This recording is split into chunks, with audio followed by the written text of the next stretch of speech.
क्या साउंड ठीक है? मेरा क्लियर आ रहा है आप लोगों को? Yes sir. Okay.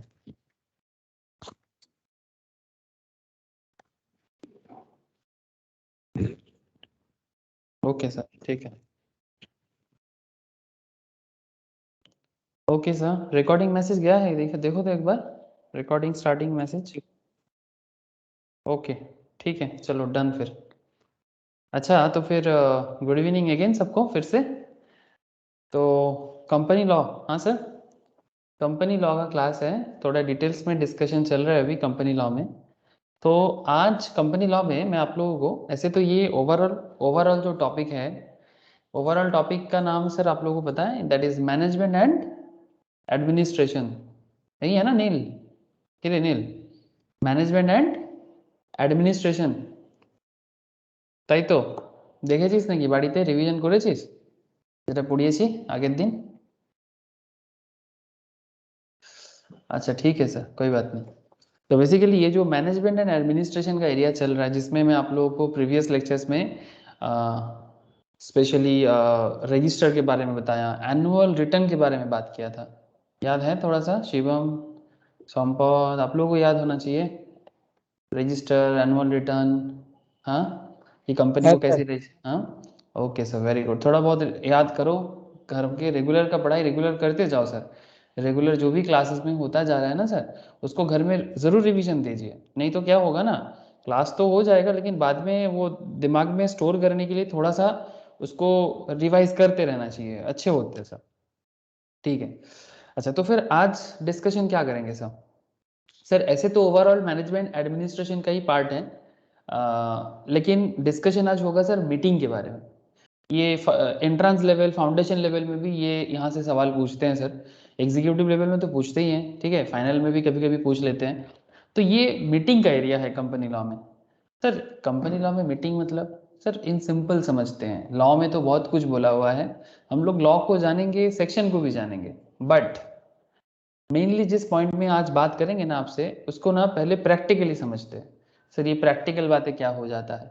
Sir practical मतलब रियल में कंपनी कैसे काम करते हैं उसके बारे में बात करना पड़ेगा ना आप लोगों से। तो बस वही दो तीन बात करके फिर सेक्शन में जाएंगे, ठीक है, फिर एग्जाम्पल केस लॉज दोनों देखेंगे। तो सर कहना कहना यही चाहता हूँ मैं कि ये जो कंपनी है, इनको मीटिंग करना होता है। किसके साथ मीटिंग करेगा कंपनी?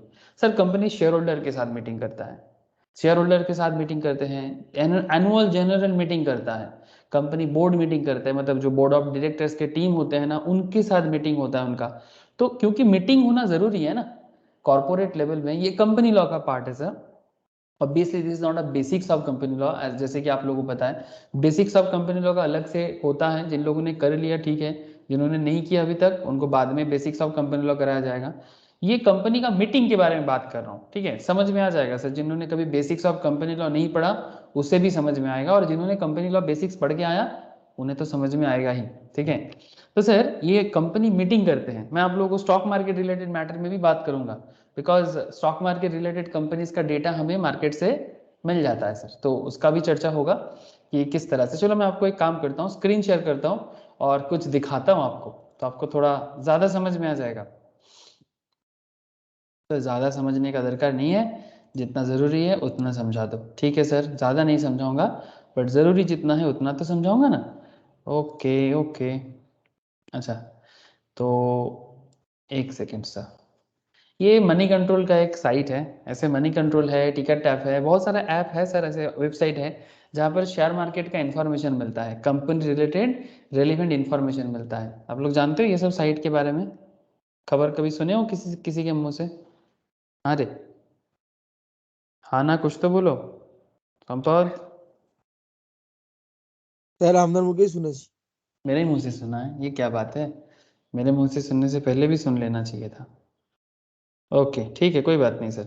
तो यहाँ पर स्टॉक मार्केट रिलेटेड जो इन्फॉर्मेशन होते हैं ना, उसके बारे में खबर मिलता है, ठीक है। मैं आपको ज़्यादा कुछ नहीं बोलूँगा, मैंने यहाँ पर गूगल में सर्च किया था मनी कंट्रोल, और उसके अंदर जाके मनी कंट्रोल ऐप होते हैं, इसका ऐप भी होता है, जो लोग स्टॉक मार्केट इन्वेस्टमेंट वगैरह करते हैं ना, उनको ये सब ऐप के साथ बड़ा कनेक्शन है। जो लोग स्टॉक मार्केट लेके पढ़ाई भी करते हैं, जैसे NISM का एग्ज़ाम के लिए जाते हैं, उनको भी ये सब चीज़ों में बहुत ज़्यादा दिलचस्पी होता है। Even as a company secretary, as a chartered accountant, you all must know, as a cost and management accountant, CMA, सबको ये सब चीज़ों के बारे में जानना जरूरी है। बिकॉज कंपनी लॉ के बारे में बात करेंगे और उसमें स्टॉक मार्केट का बात नहीं होगा तो हो नहीं सकता ना, ये हो नहीं सकता। मतलब नहीं, ये हो नहीं सकता कि कंपनी लॉ में बात करें और उसमें स्टॉक मार्केट का डिस्कशन ना हो। ओके सर, ऐसे सर देखो एनआई हाँ हाँ बोलो। ग्रेजुएशन इम्पोर्टेंट, हाँ एनआईएसएम के लिए ग्रेजुएशन इम्पोर्टेंट है कि 12th के बेस? नहीं नहीं, 12th के बाद इसका कोई बेसिस नहीं है नॉर्मली। मतलब एग्जाम। मतलब कम से कम 12th पास होना चाहिए, कम से कम 12th पास होना चाहिए। ठीक है, मैं बात करूंगा एनआईएसएम के बारे में, बात करूंगा कि आप लोग एनआईएसएम एग्जाम देके अपना सीवी को कैसे बूस्ट कर सकते हो। ठीक है, क्योंकि और as a chartered, as a company secretaries बहुत ज़्यादा मौका भी मिलता है। मतलब अगर आप स्टॉक मार्केट या सेबी लाइन में जाना चाहते हो तो बहुत अच्छा मौका मिलता है और बहुत अपॉर्चुनिटी है आजकल। स्पेशली सीएस को और चार्टर्ड को तो सर है ही, वो तो रहता ही है उनका, लेकिन सीएस को बहुत ज़्यादा अपॉर्चुनिटी आजकल मिल रहा है और सीएमए का तो सर अपना जगह है ही। अच्छा ठीक है, वो सब बात करूंगा, लेकिन please try to understand now here. क्या आप लोगों को यहाँ पर मैं रिलायंस इंडस्ट्रीज का मार्केट डिटेल्स निकाला, स्टॉक मार्केट नहीं पढ़ाने वाला सर, लॉ पढ़ाने वाला हूँ। उसका रियल एग्जांपल दिखा रहा हूँ पहले, फिर किताब में जाएंगे, प्रोविजन देखेंगे। रिलायंस इंडस्ट्रीज का शेयर प्राइस आज के डेट में, मतलब आज फ्राइडे है ना, मार्केट तो ऑन था, आज लाइव था, आज मार्केट, स्टॉक मार्केट आज लाइव था। ठीक है, तो आज रिलायंस का शेयर 2372 में क्लोज हुआ है, मतलब 2372। लेकिन इससे हमें कोई लेना देना नहीं है। 2300 में क्लोज हो जाए, 2500 में क्लोज हो जाए, उसका लेना देना स्टॉक मार्केट क्लास में समझने का कोशिश करता हूँ। यहाँ पर इसका कोई लेना देना नहीं है। यहाँ क्या बताना चाहता हूँ जानते हो? क्या आप लोगों को यहाँ पर कॉर्पोरेट एक्शंस दिखाई दे रहा है सर? प्लीज बताइएगा सर, अगर आप लोगों को दिखाई दे रहा है तो। सबको दिख है रहा है? सर। हाँ, कॉर्पोरेट एक्शन। मैंने यहाँ पर ऐसे बहुत सारा है, कोट है, चार्ट्स है, बहुत सारी चीज़ें यहाँ पर देखने का मौका मिलता है सर। जैसे आप यहाँ पर थोड़ा सा नीचे आएंगे ना, ये देखो सर, अच्छा ये नहीं सॉरी, जैसे मैं अगर मैं कोट में क्लिक करूंगा, चार्ट में क्लिक करूंगा ना, तो कंपनी का जो, ये देखो इस तरह का शेयर में होता है ना, ऐसे चार्ट्स वगैरह निकल जाता है। ठीक है, जिसमें इसका एनालिसिस स्टॉक मार्केट क्लास में सिखाया जाता है कि कब ग्रोथ हुआ, क्या हुआ। ठीक है, स्टॉक मार्केट, म्यूचुअल फंड, ये सब में ये सब चीज़ें सिखाया जाता है। लेकिन हमें इस सब से अभी कोई लेना देना नहीं है, अभी लेना देना नहीं है। ऐसा नहीं कि लेना देना ही नहीं है, लेना देना तो होगा, क्यों नहीं होगा, फाइनेंशियल एरिया है, लेना देना होगा। लेकिन अभी कोई जरूरत नहीं है, अभी पूरा फोकस रहेगा, अभी पूरा फोकस रहेगा लॉ में। ठीक है, तो आप लोग लॉ को समझो सर। तो मैं आपको डिफरेंट काइंड ऑफ हेड है यहाँ पर, स्टॉक मार्केट रिलेटेड, ठीक है, बिजनेस रिलेटेड, बट हमारा करेंट फोकस है कॉर्पोरेट एक्शन में। ठीक है, क्योंकि अभी जो चैप्टर हम लोग पढ़ रहे हैं ना सर कंपनी लॉ में, इस चैप्टर का ओवरऑल नाम क्या है? इसका नाम है sir management and administration. Try to understand sir. ठीक है, इसका नाम है मैनेजमेंट एंड एडमिनिस्ट्रेशन, और इसके अंदर क्या क्या सेक्शन है? ठीक है, ये नॉर्मली एंट्रेंस लेवल में इसमें से बहुत बेसिक सवाल पूछते हैं, लेकिन एग्जीक्यूटिव लेवल में, इंटरमीडिएट लेवल में बहुत धांसू सवाल पूछते हैं सर यहाँ से। ठीक है सर, नॉलेज लेते जाओ और समझते जाओ। ऐसे मैनेजमेंट एडमिनिस्ट्रेशन मतलब कंपनी का मैनेजमेंट कैसे संभाला जाता है, कंपनी का एडमिनिस्ट्रेशन कैसे संभाला जाता है, कंपनी का बोर्ड कैसे चलते हैं, कंपनी का शेयर होल्डर को कैसे मैनेज किया जाता है, इस सब बारे में बात करता है। सेक्शन 88 से लेके 122 का एरिया है, जिसके अंदर ये पूरा एरिया बात करता है सर। सेक्शन 88 कंपनीज एक्ट 2013 का बात है सर। कंपनीज एक्ट 2013 में सेक्शन 88 से लेके सेक्शन 122, इसके अंदर ये सारी चीजें के बारे में बात किया गया है, जिसमें इससे पहले हम लोग रजिस्टर के बारे में पढ़े हैं। ठीक है, एनुअल रिटर्न के बारे में पढ़े हैं, बट ये मीटिंग जो बेसिकली जैसे जो लोग एंट्रेंस के लिए भी सोच रहे हो, ठीक है, फाउंडेशन लेवल के लिए, उनके लिए मीटिंग भी इंपॉर्टेंट है। मीटिंग के बारे में चर्चा उन लोगों के लिए जरूरी है। Meeting, pre requisite of meeting, quorum क्या है, चेयरमैन क्या है, वोटिंग क्या है, यहाँ से सवाल कभी कभी पूछ लेते हैं सर।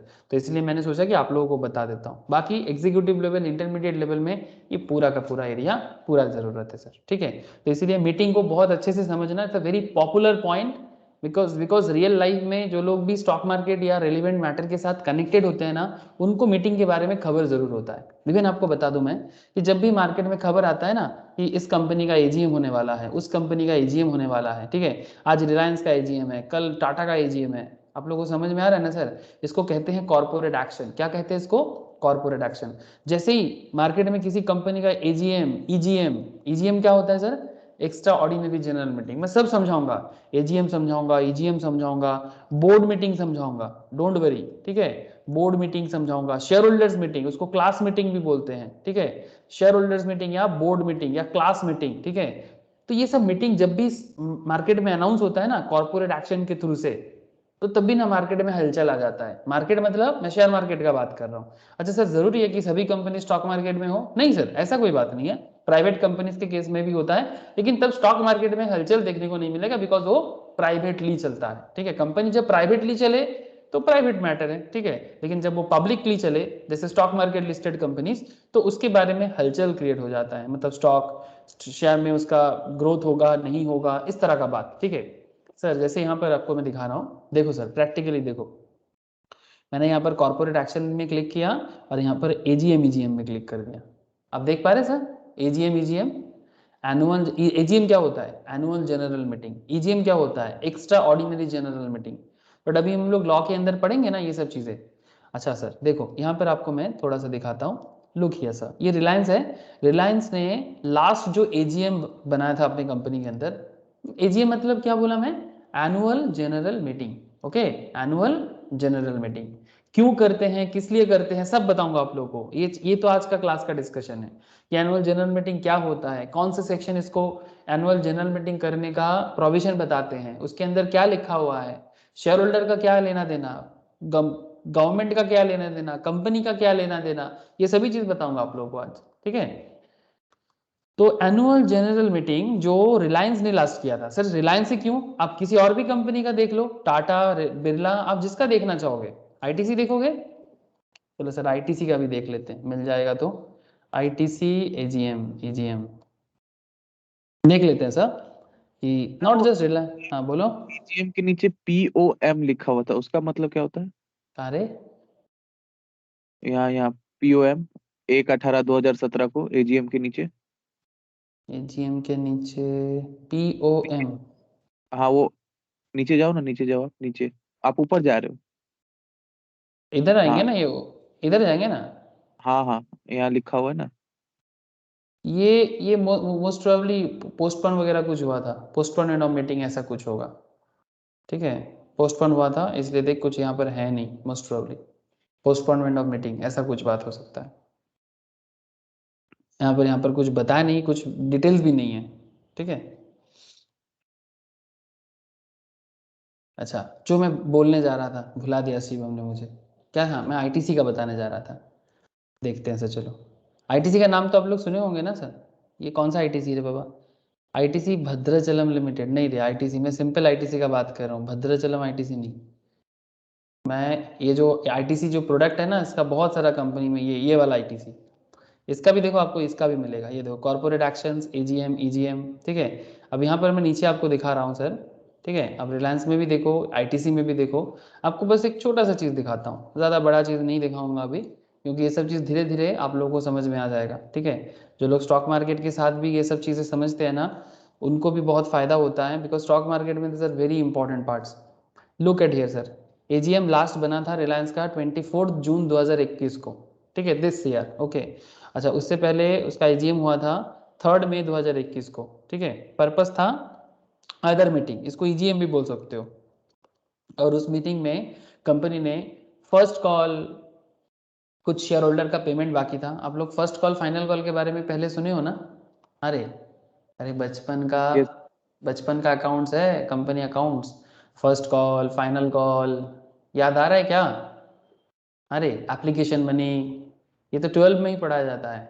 हाँ, क्लास 12 स्टैंडर्ड में ही ये सब चीज़ें पढ़ाया जाता है आप लोगों को। एग्जैक्टली वही रियल लाइफ में किस तरह से उसका कलेक्शन होता है, उसी के बारे में यहाँ पर बात चल रहा है सर, ठीक है। कंपनी नोटिस देते हैं, मीटिंग बुलाते हैं, ठीक है, और कंपनी फिर जाके अपना जो भी कॉल है, शेयर होल्डर का जो भी पैसा उनको मिलेगा उसके लिए बताते हैं कि प्रीमियम कितना है, फेस वैल्यू कितना है, सब बताते हैं, ठीक है। तब जाके मार्केट में कंपनी का मीटिंग इतना इंपॉर्टेंट होता है, ठीक है। और जब भी मार्केट में मीटिंग आता है ना, शेयर्स में चेंजेस दिखता है, ठीक है, शेयर्स में ग्रोथ आ सकता है, शेयर्स में डिक्लाइन आ सकता है, ठीक है, डिपेंड करते हैं पॉजिटिव बात है ये नेगेटिव बात है, मार्केट क्या सोच रहा है, बहुत सारी बातें। इससे पहले, उससे भी पहले देखो 22 जून 2020 को एजीएम हुआ था इसका, ठीक है। उससे पहले 29 अप्रैल 2015 को भी एजीएम हुआ था, जब डिविडेंड डिक्लेयर किया था रिलायंस ने, डिविडेंड डिक्लेयर किया था 10% पर शेयर डिविडेंड, तो कंपनी डिविडेंड डिक्लेयर करेगा। आप लोग बचपन में अकाउंट्स में पढ़े हो ना, company declare dividend at the end of the year, इस तरह से बोलता है ना अकाउंटेंसी में।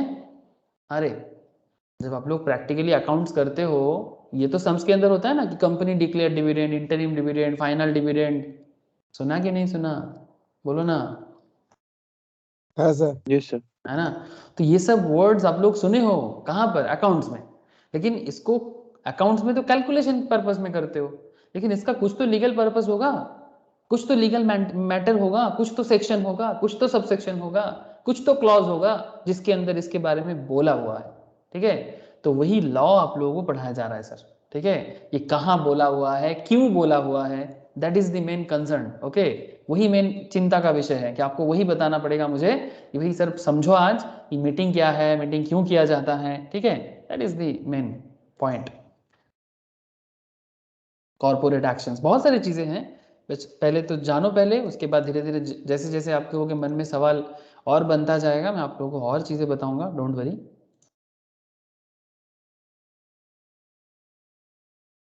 बहुत सारी चीजें हैं सर बताने के लिए। ठीक है, चलो आगे बढ़ते हैं। ओके, तो ये मीटिंग होता है सर, उसमें सबसे फेमस मीटिंग तो एनुअल जनरल मीटिंग है। बट सवाल ये उठता है कि ये मीटिंग करने के लिए क्या जरूरी है सर। सवाल क्या बोल रहे हैं sir, pre requisite of a meeting. Question समझना, pre requisite of a meeting. ठीक है, मतलब मीटिंग बुलाने के पहले क्या करना पड़ेगा। Before we move on to our next concept, types of meetings and the procedure to convene them. कैसे मीटिंग करेगा, क्या मीटिंग होगा, as per companies act 2013। Let us take a turn and sort the terms. Sort मतलब strength, weakness, opportunities, जो भी हो, which are important to know for convening the meeting। Meeting करने के लिए क्या क्या जरूरी बातें हैं। ठीक है, तो मीटिंग ऐसे ही नहीं होगा सर, मीटिंग करने के लिए कंपनी को बहुत सारा पापड़ बेलना पड़ता है, जिसमें सबसे पहले तो, और ये सब काम में सबसे ज्यादा कौन काम करते हैं जानते हो, ये सब चीजों में सबसे ज्यादा रिस्पॉन्सिबिलिटीज होता है कंपनी सेक्रेटरी का। ध्यान से समझ लें सर, ऐसे लास्ट वीक भी मैं आपको एनुअल रिटर्न में भी समझाया था सीएस का पावर कितना है। ठीक है, सीएस को कंपनी एक्ट में बहुत ज्यादा पावर दिया गया है। पूरा कंपनी का जो मेंटेनेंस है ना सर, वो कंपनी सेक्रेटरी पे डिपेंड करता है। But as a chartered accountant, as a cost accountant, you all must know, जो लोग सीए सीएमए का भी पढ़ाई कर रहे हो उन्हें भी समझ में आना चाहिए, बिकॉज क्योंकि अल्टीमेटली कंपनी वो भी चलाते हैं। लेकिन इसका जो पूरा काम धंधा करने का जो पैटर्न है ना, जो लीगल प्रोसीडियर है, जो कंप्लायंस है, वो नॉर्मली देखा जाता है कि वो सीएस को ही करना पड़ता है। तो सर ये नोटिस देना, एक्सप्लेनेटरी स्टेटमेंट में क्या आएगा, ठीक है, कोरम क्या करना है, चेयरमैन का क्या करना है, प्रॉक्सी कैसे डिसाइड होगा, वोटिंग का क्या कॉन्सेप्ट है, रिजोल्यूशन का क्या मैटर है, और पूरा मीटिंग में जो भी हुआ उसको एक सिस्टमेटिक वे में नोट डाउन करना, उसको मिनट्स कहते हैं सर। ठीक है, मैं आपको समझाता हूँ। आप लोग बचपन में बिजनेस नोटिस लिखना सीखे थे, अभी भी सिखाया जाता है सीए फाउंडेशन में, सीएस एंट्रेंस में। ठीक है, नोटिस ऑफ अ बिजनेस। ठीक है, तो नोटिस दिया जाता है sir, notice of meeting section 101 में बताया गया, सेक्शन 101 में बताया गया। एक्सप्लेनेटरी स्टेटमेंट, मीटिंग में क्या होगा उसके लिए कुछ एक्सप्लेनेशन तो दो, to be annexed with the notice. Notice में उसको मतलब जोड़ के भेजा जाता है 102 में। बिफोर मीटिंग, ये बिफोर मीटिंग है, तो सिंपल बात है ना सर, इसमें तो कोई प्रायर नॉलेज का जरूरत ही नहीं है। एक मीटिंग होने से पहले उसका नोटिस देना चाहिए, ये तो कॉमन सेंस है। इसके लिए इतना सोचना क्या है। क्या आप लोगों को मेरा बात समझ में आ रहा है। संपद, शालिनी, बोलो सर, शिवम, है सर। प्रिया। हाँ, यस सर। मीटिंग होगा, नोटिस देंगे, इसमें क्या याद रखना। ठीक है, मतलब pre requisite of a meeting, before meeting you must provide notice. लेकिन हाँ, नोटिस में कैसे होगा, नोटिस में क्या खेल है, वो तो आपको आगे धीरे धीरे बताता हूं मैं। एक्सप्लेनेटरी स्टेटमेंट, उसमें क्या जोड़ा जाता है, एक्सप्लेनेटरी स्टेटमेंट अंदर क्या होता है, वो बताते हैं सर, अभी रुको। अच्छा, ड्यूरिंग मीटिंग, अब बात आ गया सर मीटिंग के समय। ओके, ये बिफोर मीटिंग हो गया, बिफोर मीटिंग इज 101 एंड 102। अब during meeting, quorum. Sir quorum क्या होता है, हाँ कोरम नहीं रे बाबा, कोरम। हाँ, कोरम मतलब मीटिंग में कितना लोग आया सर। हाँ, क्या मैं, अच्छा एक चीज मुझे बताओ कि अगर मीटिंग होना है कंपनी में, तो कंपनी का मेंबर आएगा तभी ना मीटिंग होगा। हाँ, कंपनी का चेयरमैन तो कोई होगा, नॉर्मली डायरेक्टर्स लोग होते हैं कंपनी का, चेयरमैन तो है, लेकिन अगर मेंबर्स नहीं आता है तो उसको कोरम बोलते हैं।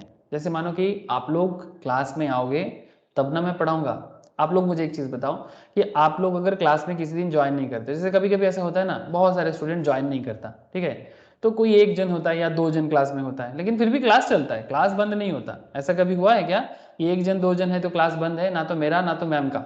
हाँ, मैम का क्लास तो कभी बंद नहीं करते जब भी रहता है, except any kind of health issues, और अगर हम लोग नेटिव न गए हो, ठीक है। लेकिन मैं सिंपल बात कर रहा हूँ कि क्लास में अगर एक स्टूडेंट भी होते हैं तो हम लोग क्या सोचते हैं सर कि कोरम है। समझ रहे बात सर आप लोग?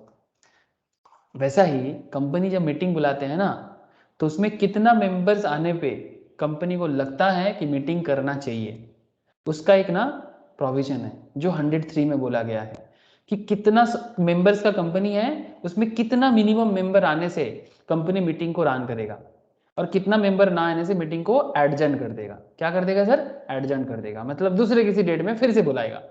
अगर फिर भी नहीं आया तो उसका भी प्रोविजन है, कितना बार बुला सकता है उसका भी प्रोविजन है, नहीं बुलाता है तो क्या होगा उसका भी प्रोविजन है। ध्यान से सुनो पहले, फिर सवाल लेंगे आप लोगों से। अभी सवाल लेने का टाइम नहीं आया, अभी बस बताने का टाइम है सर, ठीक है। अभी मैं बस आपको बताते जाऊंगा, आप लोग थोड़ा सा पेशेंस के साथ सुनते जाइए।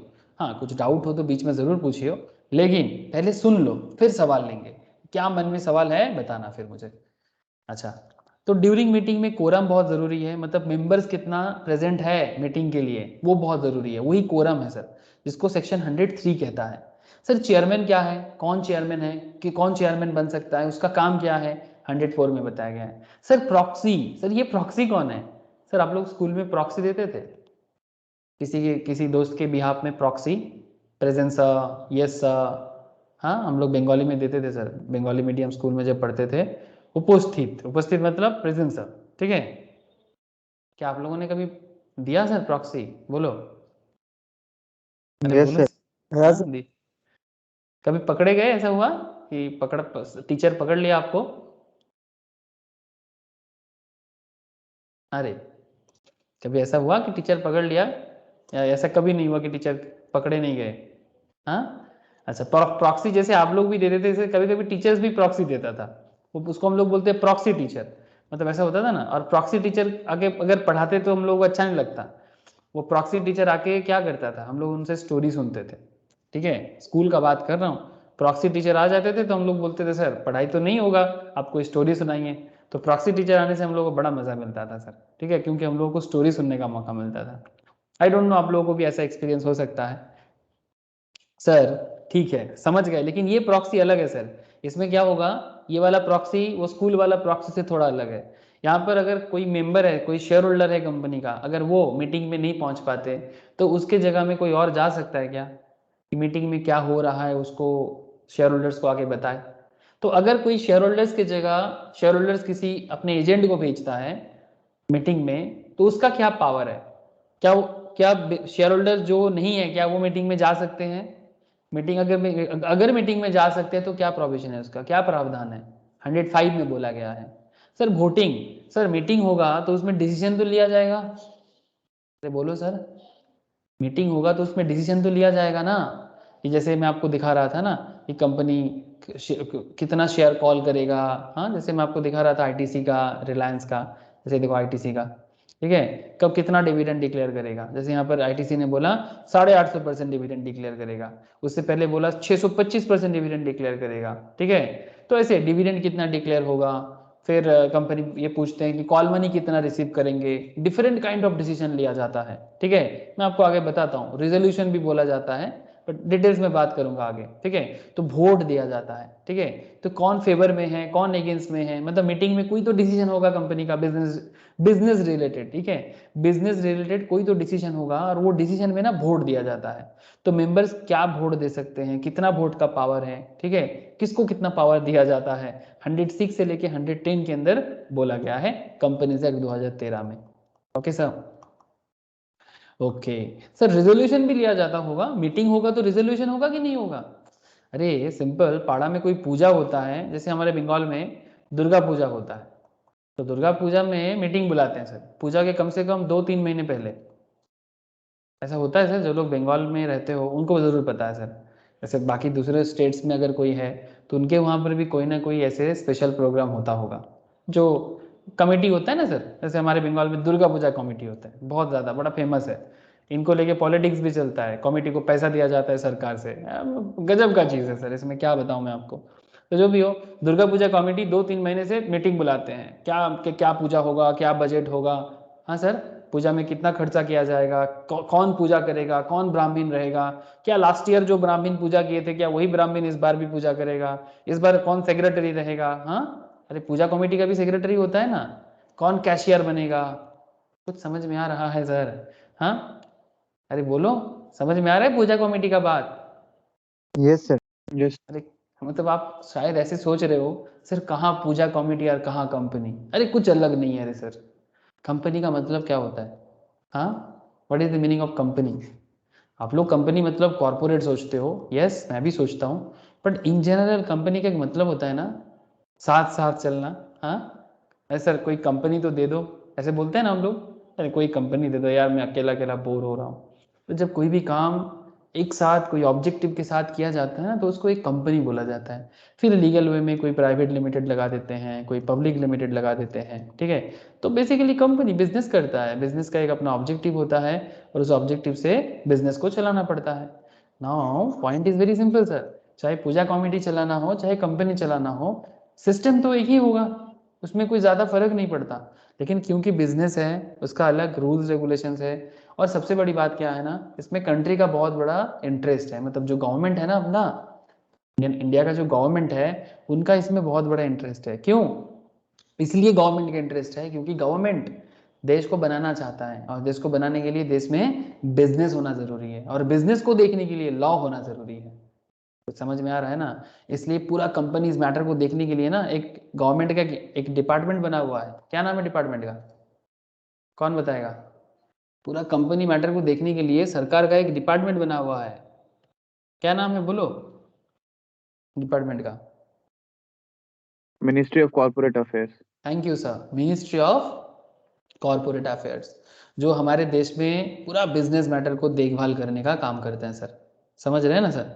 तो ministry of corporate affairs not just business, business का लॉ, स्पेशली बिजनेस का जो लीगल मैटर है उसको मेनली ये देखते हैं, ठीक है। यही इसका मेन ऑब्जेक्टिव है कि सारे के सारे लीगल मैटर्स पे क्या लीगलिटीज होगा, जो हमारे देश में जो नॉर्मली फाइनेंस मिनिस्टर्स होते हैं ना, या फिर जो लॉ मिनिस्टर्स होते हैं बिजनेस मैटर में, वो लोग इनके पार्ट होते हैं सर, ठीक है। बड़ा इंपॉर्टेंट काम है इनका, कोई छोटा मोटा काम नहीं करते हैं लोग, बड़ा ही इंपॉर्टेंट काम होता है। आप जानते हो ना who is the finance minister of India?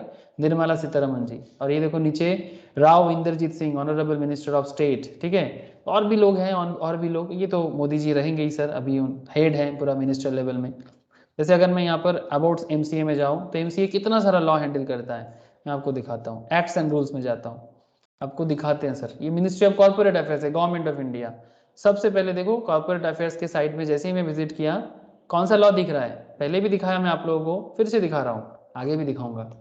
एक ही चीज दिखाते दिखाते बोर हो जाओगे, पर सर मेरा दिखाना तो बंद नहीं होगा, क्योंकि जितना प्रैक्टिकली चीज़ों को समझोगे घर में पढ़ने के टाइम पे आपके दिमाग में उतना विजुअलाइजेशन होगा, और जब तक विजुअलाइजेशन नहीं होगा ना आप कोई भी चीज़ याद नहीं रख पाओगे। विजुअलाइजेशन मतलब क्या? मतलब हम जो भी चीज़ें पढ़ रहे हैं क्यों पढ़ रहे हैं, उसका क्या लेना देना है प्रैक्टिकलिटी के साथ, ठीक है।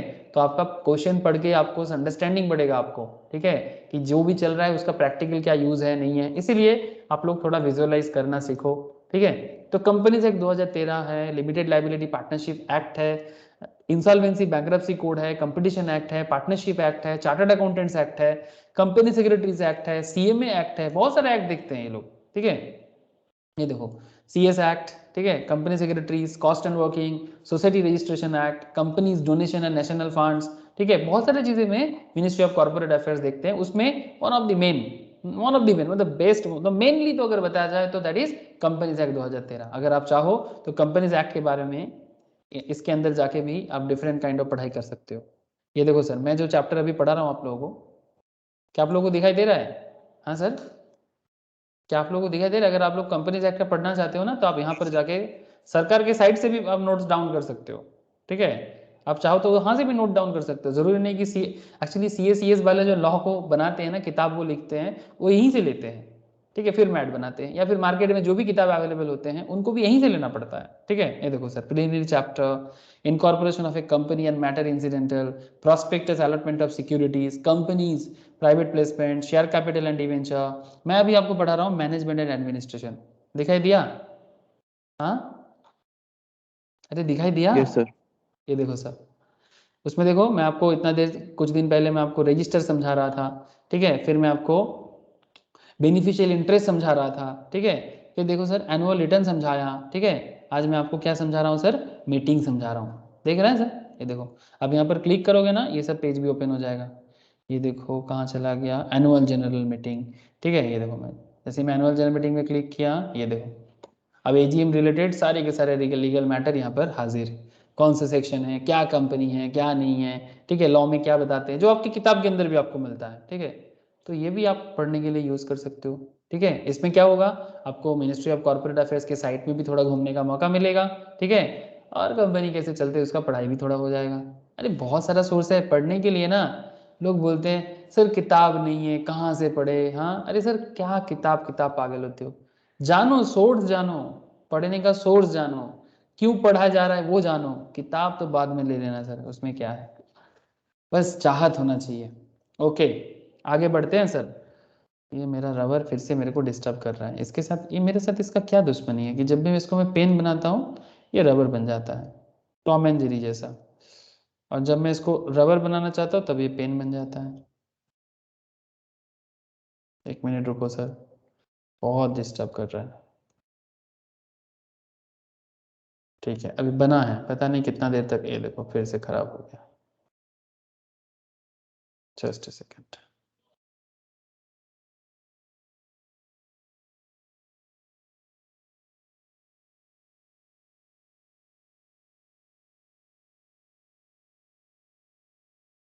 छोड़ो, अच्छा बोलो सर आप लोगों को समझ में आ रहा है कि नहीं, ये पहले मुझे बताओ, जो टॉपिक हम लोग पढ़ रहे हैं क्या आप लोगों को समझ में आ रहा है, कनेक्ट कर रहा है सर आप लोगों को, क्या चीज़ है, Yes, क्यों sir. है? हाँ सर, ओके सर। अच्छा आगे देखो सर, तो ड्यूरिंग मीटिंग क्या क्या होता है, अच्छा मीटिंग कंप्लीट होने के बाद क्या होता है सर, मीटिंग कंप्लीट होने के बाद मिनट्स बनता है, क्या बनता है, मिनट्स, ओके। ये मिनट्स क्या होता है सर, मीटिंग में जो भी डिस्कशन होता है ना उसको एक सिस्टमेटिक वे में लिखने का तरीका, क्यों लिखा जाता है सर, हर एक मिनट में क्या डिसीजन लिया जाता है, क्या डिस्कशन हुआ है, उसके बारे में कुछ तो लिखा होना चाहिए ना। ऐसे हो सकता है कि जो बाद में जो मीटिंग अटेंड नहीं कर पाया, जो मीटिंग अटेंड नहीं कर पाया या फिर बाद में डॉक्यूमेंट के हिसाब से उसको चाहिए वो मीटिंग में क्या हुआ है, तो उसको कुछ तो डेटा चाहिए, तो वो क्या चेक करेगा, मिनट्स चेक करेगा, इसके बारे में 118 119, ठीक है, मेंटेनेंस ऑफ 120 के अंदर एज पर मेंटेनेंस किया जाता है इसको, ठीक है। तो ये मिनट्स जो है ना सर ये पोस्ट मीटिंग कॉन्सेप्ट है, ठीक है, तब जाके एक कंपनी का पूरा मीटिंग कॉन्सेप्ट कंप्लीट होता है। तो अभी हम लोग क्या करेंगे, सबसे पहले तो डिफरेंट मीटिंग के बारे में जानेंगे, फिर हम लोग नोटिस के बारे में जानेंगे, फिर हम लोग quorum, chairman, proxy, voting, resolution के बारे में जानेंगे, एंड उसके बाद हम लोग मिनट्स के बारे में भी जानेंगे। बहुत लंबा रास्ता है सर, हाँ पानी वानी पी लो सर, पानी वानी पी लो, और लंबा रास्ता है एकदम, आँख कान खड़ा करके दिमाग लगा के रेडी हो जाओ। क्या रे, रेडी है कि नहीं आप लोग, वो तो बोलो sir. yes sir. Yes, sir. Okay sir, ठीक है सर। सर क्या जो बोलते हो, पानी वानी पी के रेडी हो जाओ। अब देखो सर आप लोगों को मैं स्टार्टिंग से क्या बोल रहा हूँ, एजीएम एजीएम करके चिल्ला रहा हूँ, हाँ जनरल मीटिंग जनरल मीटिंग, अरे है क्या ये जनरल मीटिंग, हाँ sir general meeting is the meeting of A company share holders, बात समझो सर, ये कंपनी का जो शेयर होल्डर्स होते हैं उनके मीटिंग है। As per the provision of the act general meeting can be annual general meeting और extraordinary general meeting. Sir फर्क क्या है दोनों में, हाँ एजीएम और ईजीएम में फर्क क्या है, कोई बता सकते हो, what is the basic difference between AGM and EGM, हाँ any idea sir? Okay sir सुन लो, AGM is a mandatory yearly gathering of companies interested shareholders, ये मैंडेटरी है, करना ही पड़ेगा, आप समझे सर। कंपनीज का जो इंटरेस्टेड शेयर होल्डर्स हैं, ठीक है, मतलब जिनका कंपनी में पैसा फंसा हुआ है, इन सिंपल कौन मीटिंग में इंटरेस्ट रखता है, दुर्गा पूजा कौन करते हैं, हाँ गणेश पूजा कमेटी में कौन जाता है, महाराष्ट्र में ऐसे होते हैं ना गणेश पूजा कमेटी, जैसे बंगाल में होते हैं दुर्गा पूजा कमेटी, जैसे अभी क्रिसमस पार्टी जिनका है उनका भी अपना क्रिसमस कमेटी जरूर होगा, है ना, क्रिश्चियन लोग जो अभी कैरोल वगैरह बहुत चीज होते हैं सर उन लोगों का भी, तो उनका भी अपना कमेटी होगा, ठीक है। तो मेरा कहने का मतलब ये है कि मीटिंग में कौन इंटरेस्ट होते हैं, जो इंटरेस्टेड पार्टीज होगा, जिनका उसमें कोई ना कोई कॉन्सेप्ट रहता है, कोई ना कोई उनका मैटर रहता है। तो ऐसे कंपनी में जिनका पैसा रहेगा, कंपनी के ऊपर डिपेंड करके जिनका इंटरेस्ट रहेगा, वही लोग कंपनी मीटिंग में इंटरेस्ट रखेगा। आप जिस कंपनी में इन्वेस्ट कर दिया या फिर जिस कंपनी में आप इन्वेस्ट करना चाहते हो, तभी ना आप कंपनी के मीटिंग के बारे में इंटरेस्टेड हो जाओगे ना।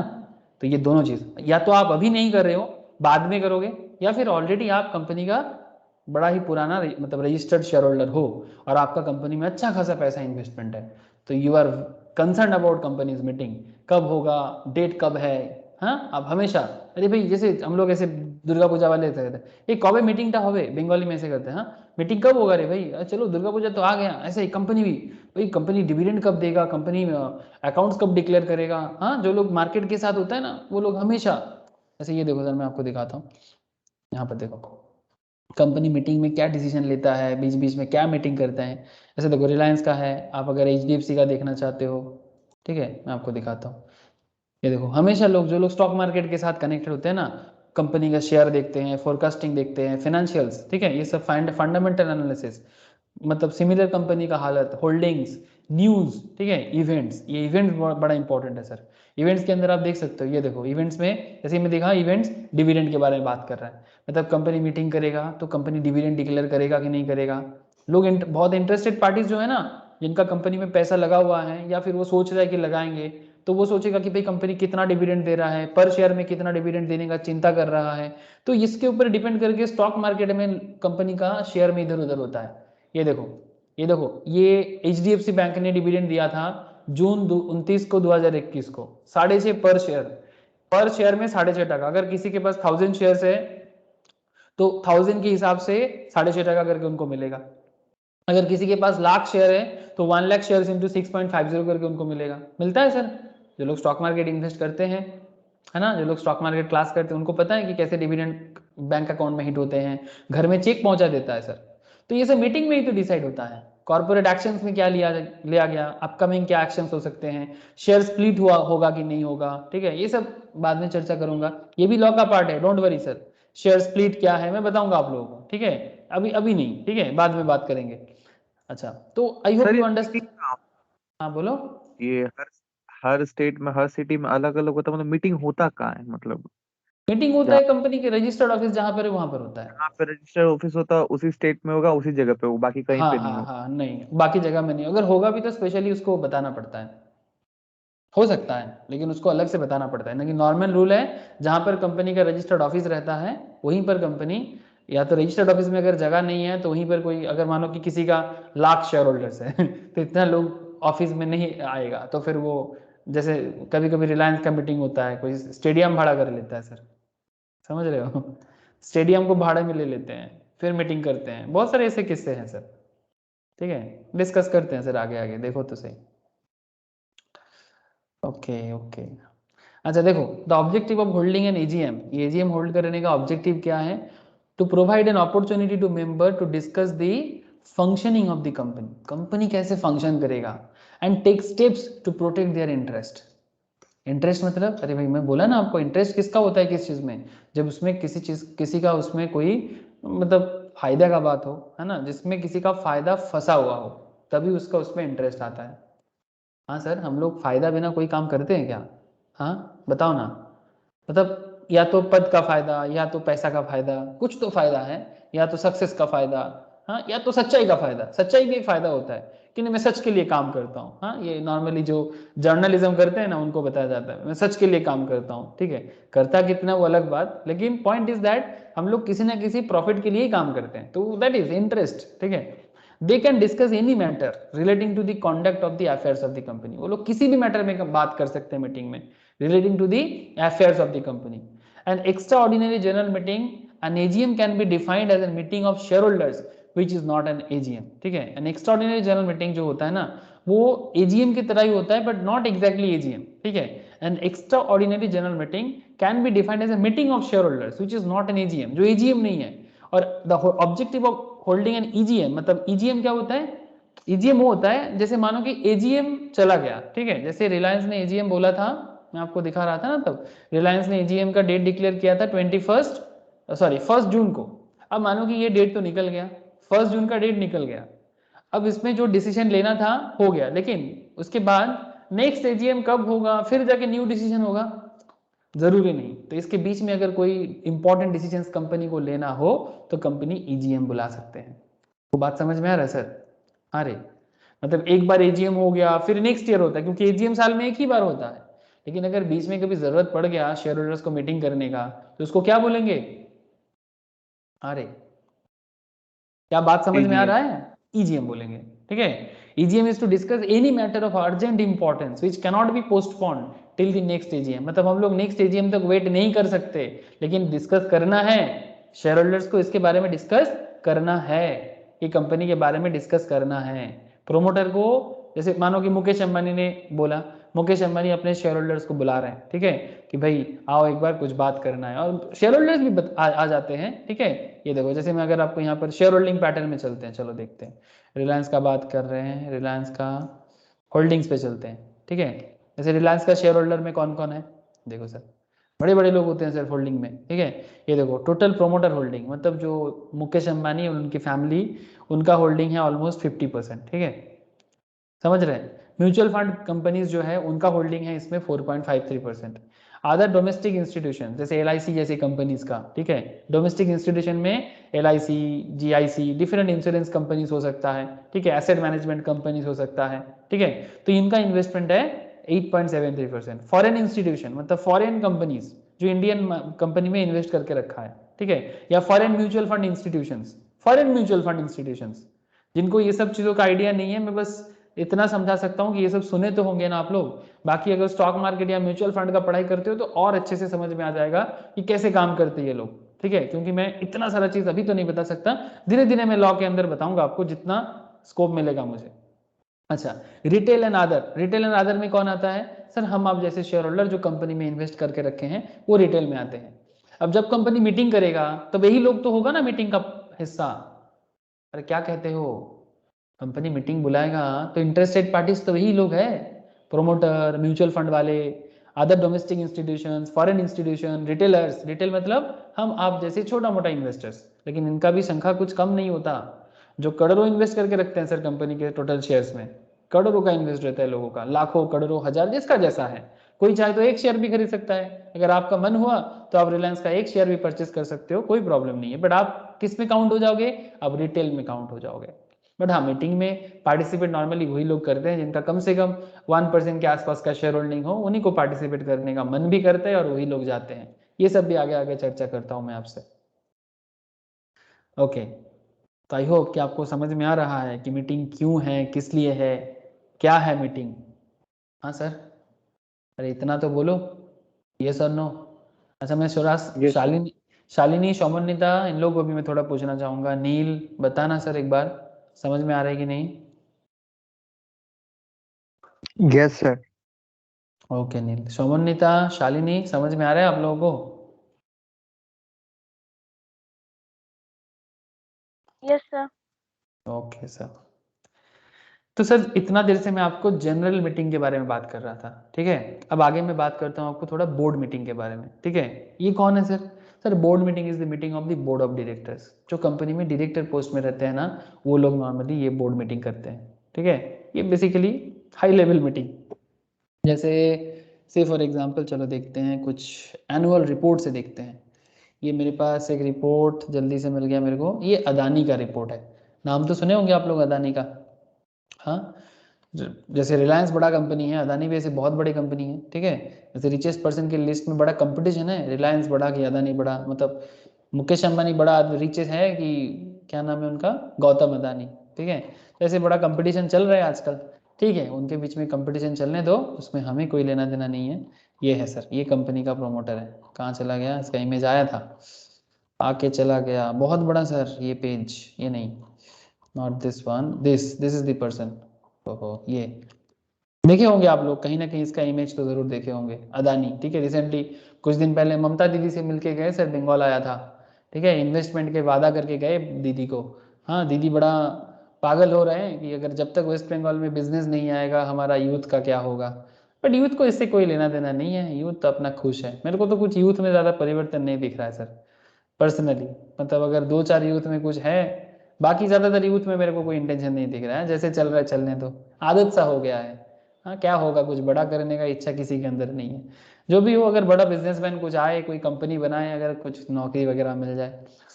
Okay, now point is very simple sir, मैं आपको क्या दिखाने जा रहा हूँ, मैं आपको कंपनी में डायरेक्टर के क्या क्या पोस्टर्स होते हैं वो उसका थोड़ा आइडिया देता हूँ। जैसे ये अदानी का एनुअल रिपोर्ट है। अभी एनुअल रिपोर्ट में आपको फाइनेंशियल स्टेटमेंट दिखाता हूँ मैं आपको। क्या दिखाता हूँ सर अभी? Financial statement. ये क्या होता है सर फाइनेंशियल स्टेटमेंट?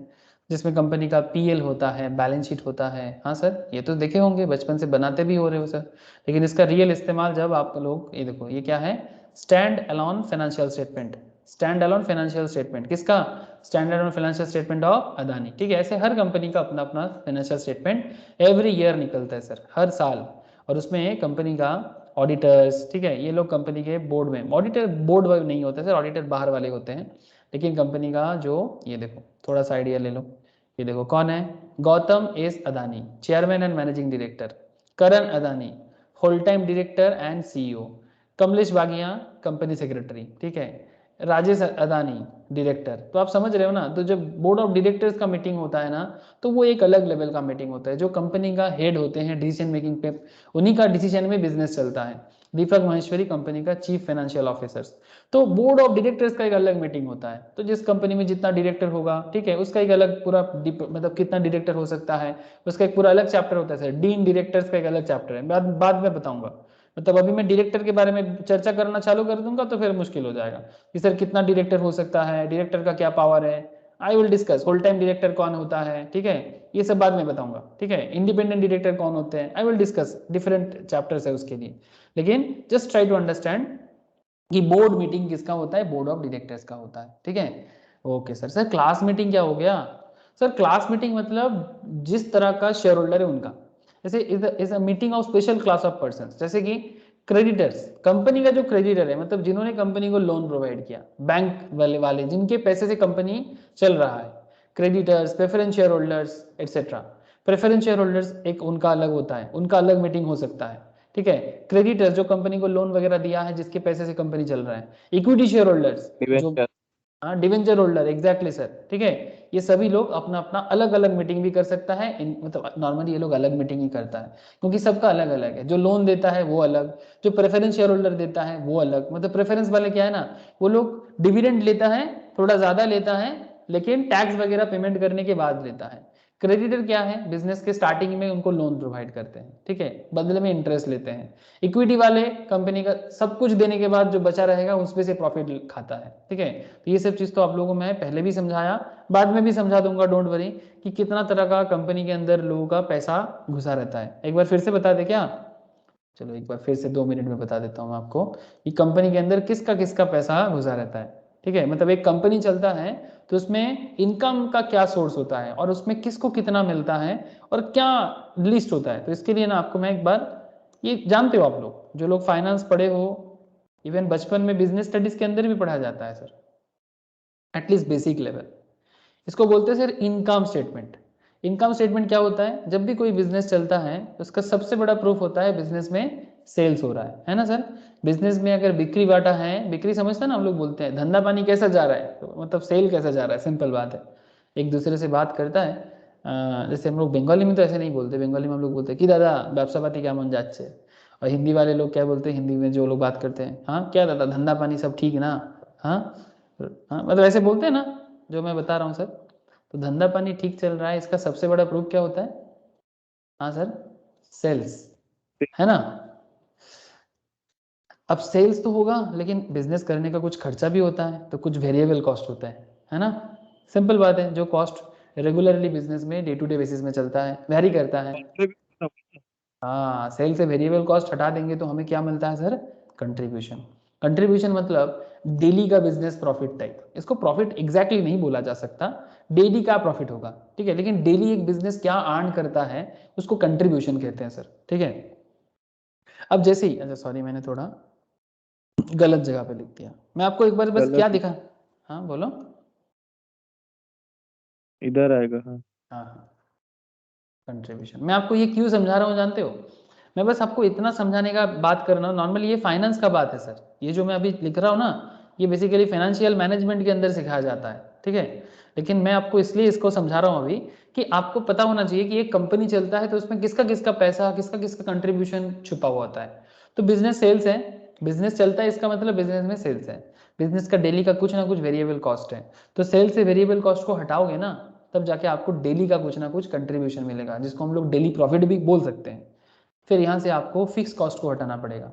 बिजनेस चलाने के लिए जैसे रेंट हो गया, फिक्स एसेट का डिप्रिसिएशन हो गया, इसको क्या बोलते हैं सर? फिक्स्ड कॉस्ट बोलते हैं, ठीक है। समझ रहे हैं ना सर? फिर इस फिक्स कॉस्ट को हटाने के बाद क्या मिलता है, बोलो। EBIT। Thank you sir. EBIT मिलता है। ईबीआईटी मतलब earning before interest and taxes, ठीक है। मतलब कुछ ऐसा अर्निंग, ये भी एक प्रॉफिट ही है, it's a type of profit, but ये अर्निंग ऐसा है कि अभी भी आपका इंटरेस्ट पेमेंट नहीं हुआ, अभी भी आपका टैक्स पेमेंट नहीं हुआ। सर इंटरेस्ट कौन लेके जाएगा? गवर्नमेंट। नहीं, इंटरेस्ट गवर्नमेंट लेके जाएगा। मार सॉरी, खाए, टैक्स गवर्नमेंट का, इंटरेस्ट और क्रेडिट्स लेके जाएगा सर। क्रेडिटर्स लेके जाएगा, बैंक वाले लेके जाएगा। तो ईबीआईटी जो प्रॉफिट है ना, ये ईबीआईटी प्रॉफिट के बाद सबसे पहला हक किसको है? सबसे पहला हक इंटरेस्ट वाले का है, मतलब बैंक वाले या क्रेडिटर का। तो क्रेडिटर जिन्होंने कंपनी को लोन दिया था, इसीलिए मैं आपको ये वाला टॉपिक फिर से एक बार समझाया। क्रेडिटर्स जो कंपनी को लोन प्रोवाइड किया था, उनको पैसा दे दो भाई, उनका इंटरेस्ट दे दो। उनका इंटरेस्ट देने के बाद जो बचता है, क्या बोलेंगे उसको? EBT। ईबीटी और पीबीटी, हाँ, प्रॉफिट बिफोर टैक्स और अर्निंग बिफोर टैक्स। अब ये जो प्रॉफिट बिफोर टैक्स या अर्निंग बिफोर टैक्स आया, इसके बाद क्या दोगे? सरकार का टैक्स दोगे, ठीक है, गवर्नमेंट का टैक्स दोगे। गवर्नमेंट टैक्स लेके खुश, ठीक है, गवर्नमेंट खुश हो गया तो आपको बहुत अच्छा है सर। लेकिन नाउ पॉइंट इज दैट, इसके बाद आपको जो मिला, इसको क्या पैट। बोलते हैं? इसको बोलते हैं sir profit after tax. Very good sir, profit after tax. Now that is the point sir, इसी के लिए मैं इतना सारा बात कर रहा हूँ। ये जो पैट आया ना, अब आपका दो शेयर होल्डर होता है नॉर्मली बिजनेस में। एक होता है प्रेफरेंस वाले और एक होता है इक्विटी वाले। इक्विटी मतलब जो जनरल शेयर होल्डर, जिनको आम नजर में शेयर होल्डर बोलते हैं, वो इक्विटी होते हैं। बट कुछ शेयर होल्डर ऐसे भी होते हैं जो प्रेफरेंस शेयर होल्डर्स होते हैं। प्रेफरेंस शेयर होल्डर्स मतलब जो कंपनी के प्रेफरेंस करके, मतलब उसका मानना है कि भाई मैं प्रेफर्ड हूं, मतलब बिजनेस करने के बाद सबसे पहले, जब भी बिजनेस में प्रॉफिट कुछ भी होगा, इक्विटी से पहले हमें देना पड़ेगा, और वो भी फिक्स्ड अमाउंट। जैसे इसलिए आप लोग बचपन में क्वेश्चन में किए देखे होंगे अकाउंट्स वगैरह में, 14% प्रेफरेंस शेयर, 15% प्रेफरेंस शेयर, ये लोग फिक्स्ड अमाउंट में डिविडेंड लेते हैं, फिक्स्ड रेट में डिविडेंड लेते हैं। चाहे बिजनेस में ज्यादा प्रॉफिट हो, कम प्रॉफिट हो, ये अपना फिक्स रेट में लेगा, ठीक है। तो इसीलिए इनको प्रेफरेंस वाले बोलते हैं। तो बिजनेस में जो भी पैट रहता है, प्रॉफिट आफ्टर टैक्स, उससे सबसे पहला हक इनको मिलता है। इसके बाद अगर कुछ भी बचता है, इफ ज्यादा बचे तो ज्यादा, कम बचे तो कम, जो भी बचेगा वो पड़ा रहेगा किसके लिए? वो पड़ा रहेगा अर्निंग फॉर इक्विटी के लिए। Earning for equity share holder, मतलब इनको बोलते हैं normally true share holder of A company, ठीक है। मतलब ये कंपनी के प्रॉफिट में भी है, ये कंपनी के लॉस में भी है, ठीक है, इक्विटी शेयर। लेकिन ये भी शेयर होल्डर है, अरे यही तो सबसे बड़ा शेयर होल्डर है, इक्विटी वाले। लेकिन अब ये जो भी अर्निंग होगा ना, इसको जब नंबर ऑफ शेयर से हम लोग डिवाइड कर देते हैं, तो हमें क्या मिल जाता है जानते हो? Earning per share, share. ठीक है।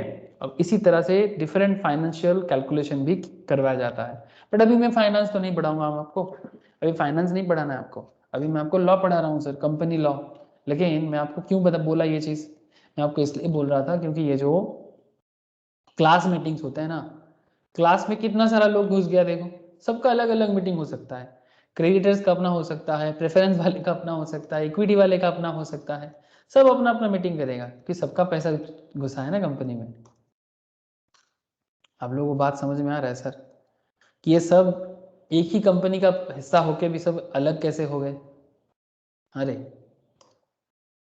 एक कंपनी का हिस्सा होके भी सब अलग अलग कैसे हो गए, समझ में आ रहा है ना आप लोगों को? बोलो।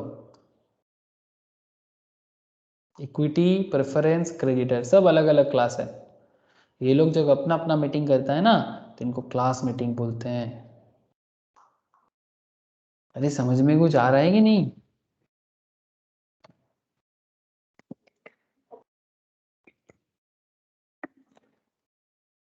संपद, नील, बोलो सर, समझ में कुछ आ रहा है? Yes, sir. The prerequisite of the meeting are, now point to be noted sir, prerequisite of a meeting are in general applicable to all kinds of meetings, although the time limits may differ and there might be a specific mention of a certain type of meeting in that section. Okay, चलो देखते हैं meeting से पहले क्या करना पड़ता है। जैसे मैं आपको स्टार्टिंग में ही बोला कि सर मीटिंग करने से पहले सेक्शन 101 आपको क्या सिखाते हैं कि सर मीटिंग के लिए नोटिस भेजो। क्या भेजो sir? Notice. Point to be noted, बड़ा इंपॉर्टेंट पार्ट है sir, very very important sir. Notice of a meeting, ध्यान से सुनना, नहीं तो बाद में जब क्वेश्चन आंसर करोगे ना नहीं कर पाओगे सर। बार बार चिल्ला चिल्ला के बोल रहा हूँ, प्रोविजंस अगर गलती से मतलब कंसेंट्रेशन हिल जाता है प्रोविजंस में, फिर क्वेश्चन में हिल जाओगे sir. Section 101 of the Companies Act 2013 states that to properly call a general meeting, notice of at least कितना दिन? 21 clear days। मैं आगे आपको बताता हूँ ये clear days का क्या मतलब है, बट इतना पहले जानो कि सर 21 clear days का नोटिस भेजना चाहिए। किसको? अरे भाई जो लोग मीटिंग में आएगा उनको, शेयर होल्डर्स को। Section 101 of the Companies Act 2013 states that to properly call a general meeting, कौन बुलाएगा? कंपनी बुलाएगा, कंपनी का बोर्ड बुलाएगा, कंपनी का जो अथॉरिटी है वो बुलाएगा, क्योंकि कंपनी एक क्या है? कंपनी एक सेपरेट लीगल एंटिटी है, ठीक है। तो कंपनी के अंदर इसीलिए तो सीएस को रखा जाता है। कंपनी सेक्रेटरीज क्या करते हैं कंपनी के अंदर? कंपनी का सारा लीगल मैटर टाइम पे हो जाए ये सब देखने के लिए, ऐसे ही थोड़ी ना कंपनी सेक्रेटरीज रखते हैं कंपनी। हाँ, ये देखो ना, ये कमलेश बागिया जो अदानी का सीएस बन के रहा है, ठीक है, जरूरत पड़ने से सीएस चेंज भी कर दिया जाता है, ठीक है, डिपेंड करता है सर, ठीक है। तो सीएस का भी अलग पूरा कॉन्सेप्ट है, बट अभी जरूरी नहीं है। तो नोटिस बुलाने के लिए क्या करना पड़ेगा? मीटिंग बुलाने के लिए नोटिस देना पड़ेगा। कितना दिन का? 21 क्लियर डेज का before the meeting should be given to all the members, legal representatives of any deceased member. Deceased मतलब जिसका कुछ तबीयत खराब है या कुछ हो गया हो, ठीक है, जो भी डिजीज है उनका जो लीगल रिप्रेजेंटेटिव है, मतलब वो नहीं आ सकते, ठीक है, चल बसे या फिर कुछ तबीयत खराब हो इस तरह का, तो उन्होंने किसी ना किसी को तो रिप्रेजेंटेटिव बनाया होगा, उनको उनके पास जाएगा, ठीक है। और दी असाइनी ऑफ इंसॉल्वेंट मेंबर्स, कोई मेंबर्स अगर इंसॉल्वेंट हो जाते हैं ना तो मीटिंग में नहीं पार्ट नहीं ले सकता, तो उनके बिहाफ में उनकी जगह में कोई रिप्रेजेंटेटिव आ सकता है। ऑडिटर्स को भी मीटिंग के लिए बुलाना पड़ेगा सर। जो चार्टर्ड अकाउंटेंट ऑडिटर्स होते हैं ना सर, ऑडिटर्स तो हमारे देश में जो फाइनेंशियल ऑडिटर होते हैं ना सर, उन्हीं को ऑडिटर कहा जाता है। तो ऑडिटर का पूरा पावर किसके हाथ में होता है ऑडिट का? सर ऑब्वियसली सीए के पास होते हैं, ठीक है, ठीक है। ये देखो जैसे यहाँ पर कौन ऑडिटर बना है, दिखाई दे रहा है क्या आप लोगों को? क्या रे? Deloitte, Deloitte sir, Deloitte big 4 audit firm है ना सर वर्ल्ड का, ठीक है, उसमें से एक है डेलॉयट, ठीक है, जिसका पार्टनर है कार्तिक या रवाल, ठीक है। जैसे वो इंटरनेशनल है बट उसको इंडियन चार्टर्ड से ही काम करवाना पड़ेगा, कोई फॉरेन सीपीए को आग लाके इंडिया में ऑडिट नहीं किया जा सकता। कोई ना आजकल बड़ा फॉरेन कोर्स में इंटरेस्ट रखता है, हम सीपीए करेंगे, हम एसीसीए करेंगे, नहीं आप कर सकते हो, कोई दिक्कत नहीं है, बट इंडिया में कोई अथॉरिटी नहीं मिलेगा आपको, ठीक है। अगर फॉरेन जाके बसना है, इंग्लैंड में जाके जिंदगी बिताना है, तब एसीसीए करो, काम आएगा, पर इंडिया में रह के कुछ नहीं, मौका नहीं मिलेगा। बट हाँ, अगर आप इंडियन सीए बन जाते हो और फिर आप इंग्लैंड में जाके सोचते हो कि वहाँ पर एसीसीए बन जाएंगे, तो आपको मेमोरेंडम ऑफ अंडरस्टैंडिंग है, 1-2 पेपर क्लियर करना होता है बस। तो बेकार में फॉरेन कोर्स करके अपना रूट का अथॉरिटी गंवाने का कोई मतलब नहीं है। अगर कोर्स करना है फॉरेन छोड़ो, फॉरेन बाद में 2 पेपर में मिल जाएगा, लेकिन अगर देश का चीज़ मिल जाए तो उससे बढ़िया क्या चीज़ होता है सर। इसलिए फोकस करो देसी चीज़ बनाने का। मतलब ये इतना आजकल यूट्यूब ऐड दे रहा है ना, ऐसा लगता है जैसे फॉरेन कोर्स करने में कुछ सीए से ज़्यादा अच्छा जिंदगी मिलेगा। नहीं, ऐसा एकदम बिल्कुल नहीं है सर, मैं आपको बताता हूँ, ठीक है। सीए एसी मतलब एसीसीए सीए मतलब सीपीए, ठीक है, ऐसा कोई खास बात नहीं है। हाँ, अगर आपका पर्पस है कि भाई मैं भारत में कभी वापस ही नहीं आऊँगा, इंडिया में मुझे आना ही नहीं है, तो अलग बात है, ठीक है, मैं पूरा ही बाहर में जाऊँगा। लेकिन कोरोना हो जाए तो फिर हमारा क्या होगा नहीं पता, फॉरेन मेरे को रखेगा छोड़ेगा, इसलिए देसी कोर्स करो, इंडिया में भी वैल्यूएशन है, और जब बाहर जाओगे उनके वहाँ का 2-4 कुछ पेपर्स है जो मेमोरेंडम ऑफ अंडरस्टैंडिंग है हमारे सीए इंस्टीट्यूट के साथ, सीएमए वालों के साथ, मजा आ जाएगा तब। ओके ठीक है, छोड़ो ये सब बात, बाद में भी किया जा सकता है। तो फिर नोटिस कहाँ कहाँ जाना चाहिए सर? नोटिस मेंबर को जाना चाहिए, लीगल रिप्रेजेंटेटिव को जाना चाहिए डिजीज मेंबर के लिए, ठीक है, इंसॉल्वेंट मेंबर्स के लिए भी जो असाइनी है उनको जाना चाहिए, ऑडिटर्स को जाना चाहिए, ठीक है, एंड डायरेक्टर्स को भी जाना चाहिए इन राइटिंग। कंपनी डायरेक्टर्स को भी भेजेगा सर, डायरेक्टर ही तो कंपनी चलाते हैं। अरे हाँ सर, लेकिन कंपनी एक लीगल रिप्रेजेंटेटिव है ना, लीगल रेस्पॉन्सिबिलिटी है उसका, स्टैट्यूटरी बॉडी है कंपनी, तो कंपनी के बिहाफ में डायरेक्टर को भी जाएगा, वो भी इन राइटिंग या फिर इलेक्ट्रॉनिक मोड, लिखित भी जा सकता है, घर में पेपर मोड में भी जा सकता है, या फिर इलेक्ट्रॉनिकली भी पहुंच सकते हैं, लाइक थ्रू ईमेल। ठीक है, इवन कोरोना पीरियड में तो सर व्हाट्सएप के थ्रू से भी मीटिंग बुलाया गया था। कोरोना पीरियड में गवर्नमेंट ने ये भी बोला था कि यस, अगर व्हाट्सएप में भी मीटिंग का नोटिस भेजा जा रहा है that is also valid, but सिर्फ व्हाट्सएप से नहीं चलेगा, आप ईमेल के साथ साथ व्हाट्सएप कर सकते हो। ठीक है, ईमेल के साथ साथ व्हाट्सएप कर सकते हो, only WhatsApp is not valid. ठीक है, ईमेल के साथ साथ व्हाट्सएप वैलिड है। और अदर प्रेस्क्राइब मोड बोला ना आपको, और अदर प्रेस्क्राइब मोड, जैसे मोड डिक्लेयर करेगा on that situation.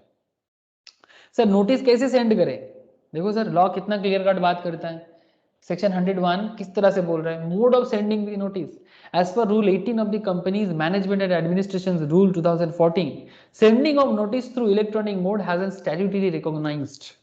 For the purpose of this rule, the expression electronic mode shall mean any communication sent by a company through its authorized and secured computer program, which is capable of producing confirmation and keeping record of such communication addressed to the person entitled to receive such communication at the last electronic mail address provided by the member। मतलब जो member के पास notice भेजेगा, notice पहुंचेगा, तो वो share holder या member अपना email company के पास रजिस्टर्ड तो करेगा, तभी ना कंपनी सेंड कर पाएगा। अरे कंपनी कोई भगवान तो नहीं है ना, भगवान को भी नहीं पता होता सर, उनको भी बोलना पड़ता है। ठीक है, कि भगवान मैं यहाँ हूँ मेरे को देखो, भगवान के पास भी जाके बोलना पड़ता है ना। हाँ सर, अच्छा ठीक है, वो अलग बात हो गया, लेकिन बात समझा करो। आप अगर अपना ईमेल में नोटिस चाहते हो तो कंपनी में जाके अपना ईमेल दर्ज करना पड़ेगा, तो जाके कंपनी आपको ईमेल देगा, वो भी जो लास्ट मेल आपने दिया। लोगों का ईमेल चेंज भी हो जाता है, तो चेंज करोगे तो चेंज ईमेल भी जाके बता के आओ कंपनी को। The said rule mention that the notice may be send through email as a text और as an attachment to email.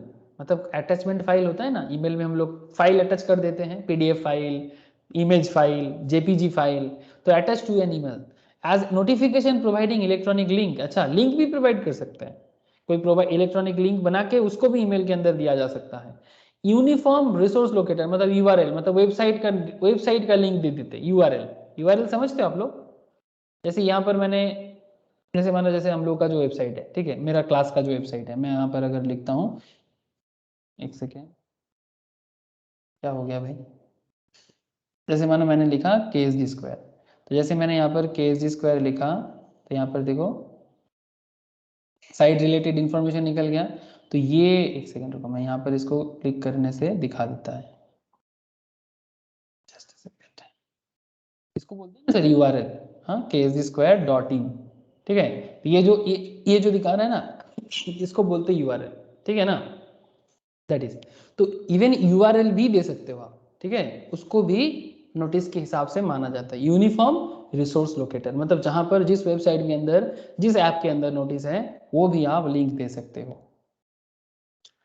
Email shall be address to the person, email address करना पड़ेगा entitled to receive such email as per the records of the company as provided by the depository.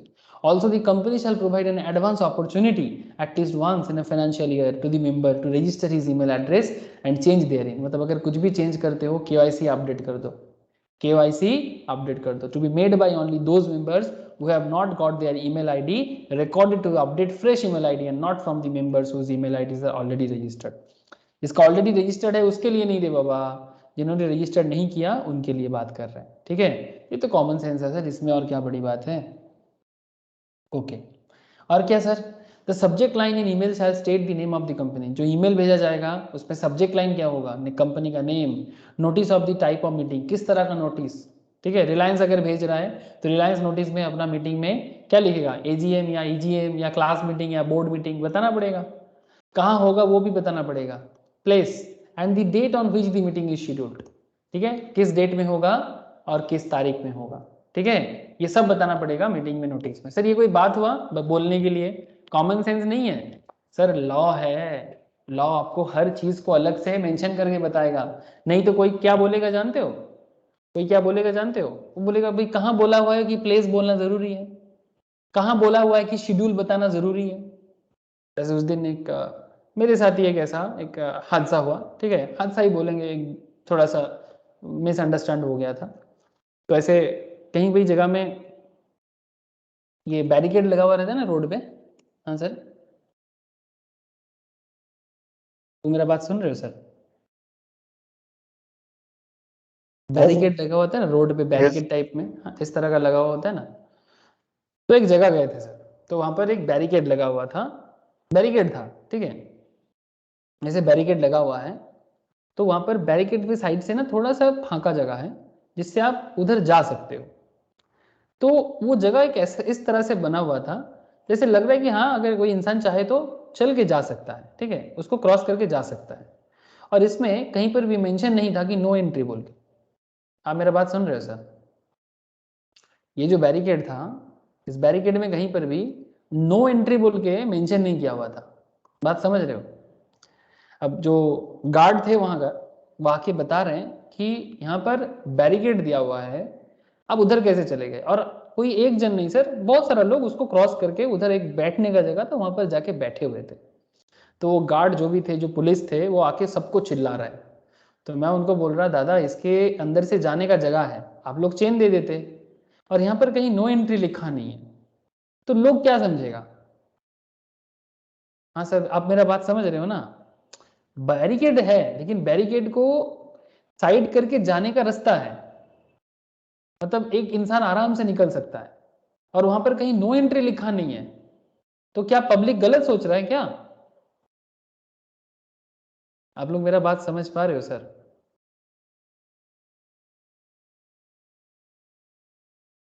Hello,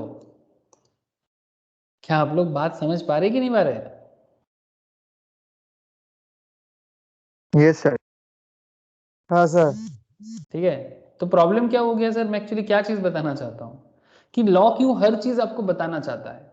एक भी line अगर miss हो जाएगा ना, तो कल इसी का कोई फायदा उठा के क्या बोलेगा कि इसमें नोटिस में ये लॉ में बोला नहीं था 101 में कि प्लेस मेंशन करना जरूरी है। तो अगर बोला नहीं है तो हम प्लेस मेंशन नहीं करेंगे, मेरा मर्जी। लेकिन अगर लॉ बता के देता है तो आपको करना पड़ेगा। आप समझ रहे हो ना? इसीलिए आपको हर एक पॉइंट में लॉ बता के देता है कि भाई ये करना है, ये करना है, ये करना है, ठीक है। The notice shall be placed simultaneously on the website of the company. अच्छा, कंपनी को अपने वेबसाइट में भी नोटिस डालना पड़ेगा, कंपनी को अपने वेबसाइट में भी नोटिस डालना पड़ेगा। जैसे चलो देखते हैं, रिलायंस के नोटिस, क्या रिलायंस का एजीएम का नोटिस रिलायंस के साइट में मिलेगा? हाँ सर, ढूंढने से तो वो भी मिलेगा, क्यों नहीं मिलेगा। से फॉर एग्जाम्पल रिलायंस एजीएम,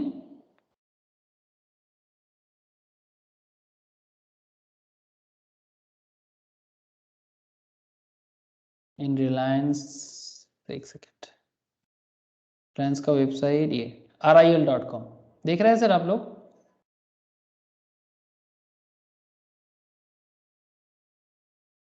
जून में इसका नोटिस का बात कर रहा है, ये देखो सर, आपको दिखाई दे रहा है यहाँ पर वेराइटीज ऑफ नोटिस है सर, ठीक है।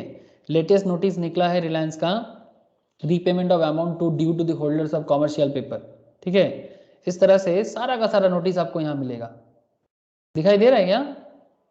बहुत लंबा लाइन है सर, खत्म नहीं हो रहा है। आप लोग बैठे बैठे बाद में देखना, ठीक है, कि एजीएम का नोटिस भी इसी के अंदर मिलता है। ये देखो यहाँ पर क्या लिखा होता है, आप लोग देखो सर, जब जेन्युइन चीज़ है ये सब। पढ़ाई तो जो भी करते हो ना, सब रियल लाइफ कनेक्टेड है, ऐसा नहीं कोई आसमान से टपका और खजूर पे लटका। हाँ, ऐसा बिल्कुल नहीं है sir, everything is connected with our daily life, और सब रेलिवेंट पॉइंट है सर, इररेलिवेंट कुछ भी नहीं है। आप जो भी पढ़ते हो उसका कोई ना कोई कनेक्शन रियलिटी के साथ है, और अगर आप लोग रियलिटी को इग्नोर करोगे तो मुश्किल में पड़ जाओगे। यहाँ पर ये देखो, नोटिस ऑफ बोर्ड मीटिंग दिखाई दे रहा है sir, notice of board meeting scheduled on July 15, 2016, ठीक है, पुराना है, मुझे अभी अभी वाला ये देखो, दिख रहा है सर, रिलायंस का नोटिस, ठीक है। इसको बड़ा करने से बड़ा भी हो जाएगा, ये देखो, देख रहे हैं? इस तरह से कंपनी को अपने वेबसाइट में भी नोटिस को सबमिट करना पड़ेगा, दिखाई दे रहा है ना? Just like that. तो वेयर अ नोटिस, अच्छा, the notice shall be placed simultaneously on the website of the company if any, and on the website of may be notified by the central government. अगर central government किसी और website में डालने के लिए बताते हैं तो वहां पर भी बताना पड़ेगा। Where a notice of general meeting is send by post, अच्छा अगर बाई पोस्ट मतलब समझ रहे हो ना सर, पोस्ट ऑफिस के थ्रू से अगर मीटिंग का नोटिस मिलता है तो it shall be deemed to be served at the expiration of 48 hours after the letter containing the same is posted. Rule 35 subsection 6 of the Companies Incorporation Rule 2014 में बोला हुआ है sir, where notice of general meeting is sent by post, it shall be deemed to be served at the expiration of 48 hours after the letter containing the same is posted. मतलब letter post होने के 48 घंटे के अंदर ये notice पहुंच जाना चाहिए, ठीक है। अच्छा अब बात करते हैं सर 21 क्लियर डेज के बारे में। आपको बोला था ना कि नोटिस कम से कम 21 क्लियर दिन के अंदर पहुंचना चाहिए, तो what is the meaning of 21 clear days? Again understand sir, 21 clear days mean that the date on which notice is served and the date of meeting, जिस दिन नोटिस सर्व किया जा रहा है, and the date of meeting, जिस दिन meeting होने वाला है, आर एक्सक्लूडेड। आप समझे sir? For sending the notice मतलब जिस दिन मीटिंग होगा और जिस दिन मीटिंग मतलब नोट मतलब ईमेल सेंड किया जा रहा है। 21 क्लियर डेज का मतलब क्या है? The date on which notice is served, जिस दिन आप नोटिस सर्व कर रहे हो और जिस दिन मीटिंग होगा, इन दोनों दिनों को छोड़ के। क्या बात समझ में आ रहा है सर? यस सर, जैसे अगर 31 जुलाई को सेंड किया गया तो 22 अगस्त को मीटिंग होगा, बीच में पूरा क्लियर 21 डे है। एग्जैक्टली ठीक है, बीच में समझे कोई ना सर? हॉलीडे वगैरह नहीं होना चाहिए कि ये नहीं, वो एग्जैक्टली सर, पूरा का पूरा क्लियर होना चाहिए, ठीक है। 21 clear days. The date on which notice is served and the date of meeting are excluded for sending the notice. A company cannot curtail the requirement of 21 clear days through its article. ठीक है, इसको काट भी नहीं कर सकता, इसको कम भी नहीं कर सकता। स्पेशल सिचुएशन में 21 को 14 किया जा सकता है, but that's a different issue. वो मैं आपको बताता हूँ कि किस केस में 21 दिन का मीटिंग 14 दिन में बोला जा सकता है, ठीक है।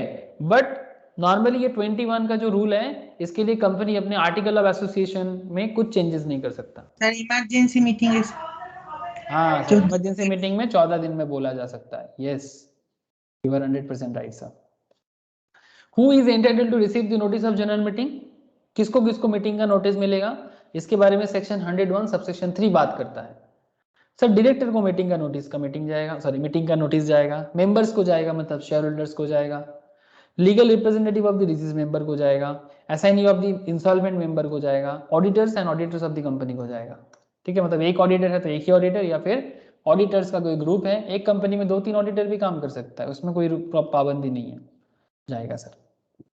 According to section 101 subsection 4, any accidental omission to give notice, अगर किसी कारण से किसी का नोटिस भेजने में कुछ ओमिट हो गया, ओमिट समझते हो ना, मिस्टेक हो गया, नहीं गया, 101(4) बताते हैं any accidental omission to give notice to और non receipt of such notice by the member or other person who is entitled to such notice for any meeting shall not invalidate the proceedings of the meeting. The onus is on the company to prove that the omission was not deliberate. मतलब ये actually company के ऊपर आ जाता है कि अगर किसी को गलती से मीटिंग का नोटिस नहीं पहुंचा तो ये डिलिबरेटली नहीं हुआ, ये कंपनी के ऊपर इसका प्रूवमेंट जाता है।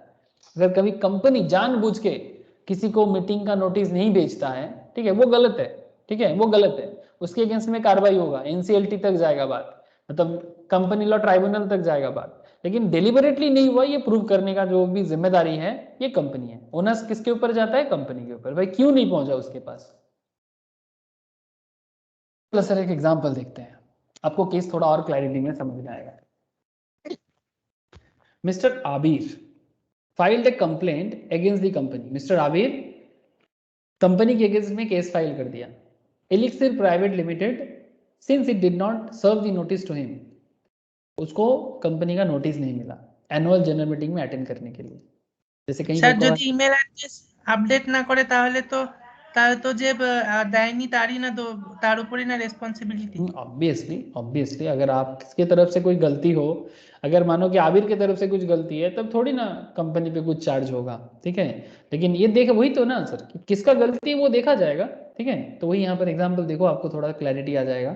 Mister Abir filed a complaint against the company Elixir private limited since it did not serve the notice to him for attending the AGM. The company in turn provided the proof that they had send the notice. Company क्या proof कर रहे हैं कि उन लोगों ने notice send किया था, प्रूफ है इसका, कोड में प्रूफ चल रहा है, एनसीएलटी में प्रूफ चल रहा है by way of an email to mister Abir. मतलब ये कंपनी के सर्वर में दिखाया जा रहा है सर, कंपनी के ईमेल सर्वर में ये क्लियर कट दिख रहा है कि आबिर को ईमेल गया था inviting him to attend the AGM of the company. Abir alleges that never received the email. Abir बता रहे कि मेरे को तो ईमेल मिला ही नहीं। State whether the company is liable as a guilty, क्या कंपनी को liable माना जाएगा for contravening the provision of 101 of the Companies Act, read rules। सवाल यही पूछ रहा है आपको, क्या इसमें कंपनी को गिल्टी माना जाएगा? कंपनी बोल रहा है कि मैंने नोटिस भेजा, आबिर बोल रहा है कि मेरे को नोटिस नहीं मिला, इसीलिए आबिर ने कंपनी के अगेंस्ट में केस फाइल किया। As per rule 13(8) subsection 3, as per rule 18 subsection 3, sorry, as per rule 18 subsection 3 of companies management and administration rules 2014 बताते हैं companies obligation shall be satisfied when it transmit the email. Company का obligation वहीं पर complete हो जाता है जब वो ईमेल ट्रांसमिट कर देता है। ध्यान से सुनिएगा बात। And the company shall not be held responsible for a failure in transmission। अगर ट्रांसमिशन में कोई प्रॉब्लम होता है तो उसके लिए कंपनी जिम्मेदारी नहीं लेंगे, लेकिन कंपनी ने सेंड किया था कि नहीं, তো স্যার ওইটার জন্য মানে কে রেসপন্সিবল হবে? কে হবে? টেকনিক্যাল মানে ফল্ट, ওইটা তো দুজনেরই দোষ নেই তাহলে? तो कुछ नहीं होगा, इसको जस्ट सिंपल एक टेक्निकल इश्यूज माना जाएगा। इसके अगेंस्ट में किसको क्या दोष दोगे आप? अगर कंपनी के बियॉन्ड कंट्रोल के बाहर है, अब देखा जाएगा, इसका भी प्रूव करने का कोशिश करेगा कि failure in transmission beyond it's control, अगर ये कंपनी के कंट्रोल के बाहर है, क्योंकि ये टेक्नोलॉजिकल मैटर है, कंपनी टेक्नोलॉजी नहीं संभालते हैं, टेक्नोलॉजी कोई और कंपनी संभालते हैं, जीमेल संभालते होंगे, हॉटमेल संभालते होंगे, याहू संभालते होंगे, जिसका भी ईमेल आप यूज करते हो, उनका कोई टेक्निकल फॉल्ट है। जैसे कुछ दिन पहले से हुआ था ना, 7-8 घंटा व्हाट्सएप का सर्वर, फेसबुक का सर्वर पूरा ये हो गया था। স্যার তো তখন তাহলে জিমেল ইয়াহू মেল ওরা কি লায়াবেল হবে? नहीं, अब देखना पड़ेगा सर कितना इंपॉर्टेंट मैटर है, ठीक है। अब जब वो लोग अगर प्रॉब्लम किसी एक के लिए करेगा तो दैट्स ए बिग इशू। अब ये सब चेक करना पड़ता है, ऐसा नहीं कि हर बात में आप किसी को लायबल खड़ा कर दोगे, ठीक है। ये स्थिति के ऊपर डिपेंड करता है, डिपेंडिंग ऑन दी सिचुएशन। जैसे आपने पूछा मेरे को, तो चलो आपको मैं एक स्टोरी बताता हूँ। ये रिसेंटली एक केस ऐसा हुआ, एक 96 ईयर्स ओल्ड बूढ़ा, ठीक है, 96 ईयर ओल्ड मैन, ठीक है। आई डोंट नो ये केस मुझे यहाँ मिलेगा कि नहीं, ठीक है, हाँ, most probably this is the person, ठीक है। ये केस बना है सर, इसके बारे में काफ़ी खबर हुआ है। इन्होंने यूएस पे मोस्ट प्रॉब्ली, ये जज है कोर्ट का, ठीक है, चीफ जस्टिस, ठीक है। अब ये स्टोरी रियल है मोस्ट प्रॉब्ली, ठीक है, लेकिन स्टोरी क्या है वो तो सुनो, ठीक है, बाकी आप बाद में रिसर्च कर लेना। ये 96 ईयर्स ओल्ड है और इनका जो बेटा है वो 63 ईयर्स ओल्ड है, ठीक है। तो इनका बेटा का कोई बड़ा बीमारी है, तो बीमारी के कारण उनको ब्लड की ज़रूरत थी। तो इन्होंने कार चलाया, और वो भी बहुत ही हाई स्पीड में, जो उस पर्टिकुलर रोड में चलाना मना है, ठीक है।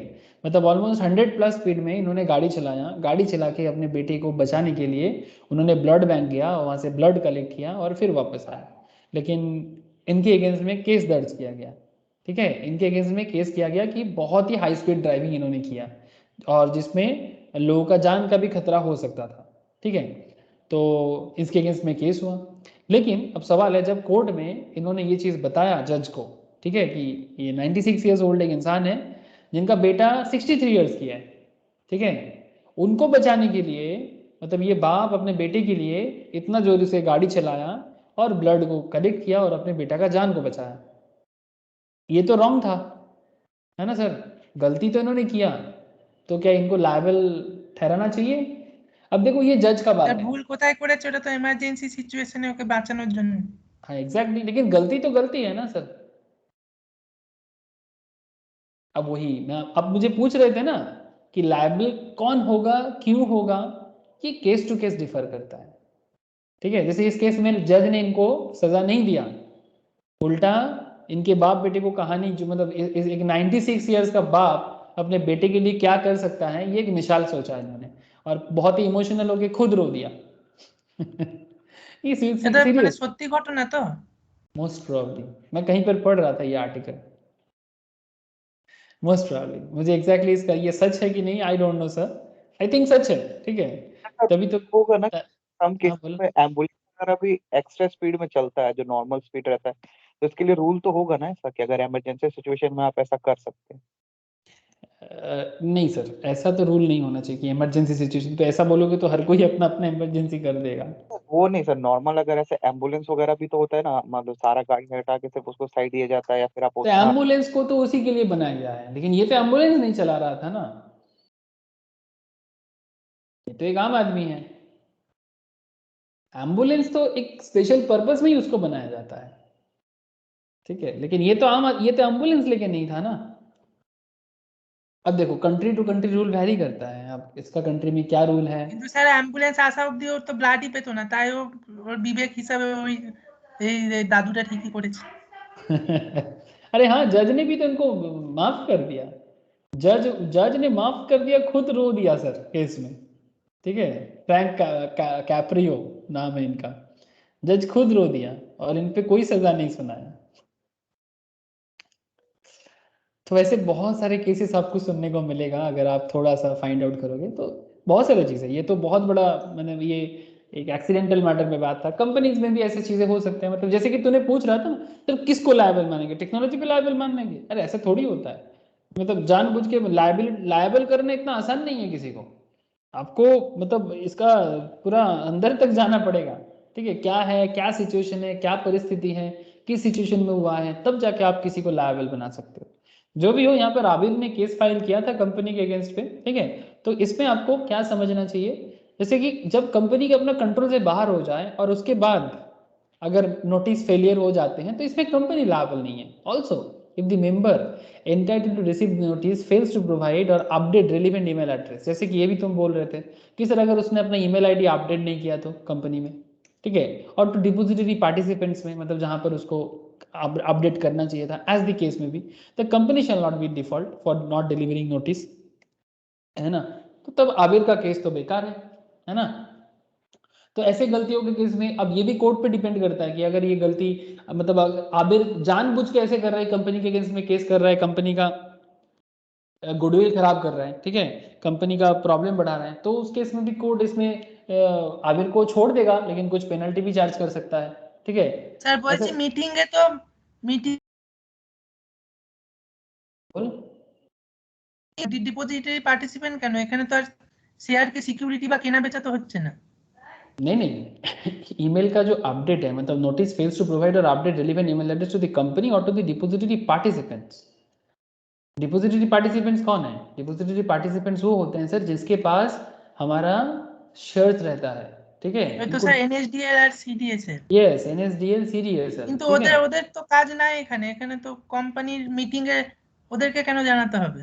अरे आबिर शेयर होल्डर है ना, तो डिपोजिटरी पार्टिसिपेंट्स के पास अगर आपका डेटा रहता है, अगर आप जैसे मानो कि अगर तुम शेयर होल्डर हो कंपनी का, ठीक है, तो कंपनी का सारा डिटेल्स तुम डीमैट अकाउंट के थ्रू से, ठीक है, तुम डीमैट के थ्रू से जमा करते हो ना, तो वो डीमैट का डिटेल्स किसके पास जाता है? कंपनी ওই के पास। এনএসডিএল আর সিডিএস এর। हाँ, डिपोजिटरी पार्टिसिपेंट्स बहुत ज़रूरी है। जैसे एक हाँ। सिंपल बात पूछते हैं, देखो तुम थोड़ा मतलब क्वेश्चंस कर रहे हो तो इसीलिए बोलना पड़ रहा है मुझे।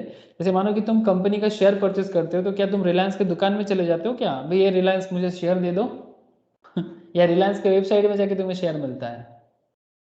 अगर आपको रिलायंस का शेयर खरीदना है website.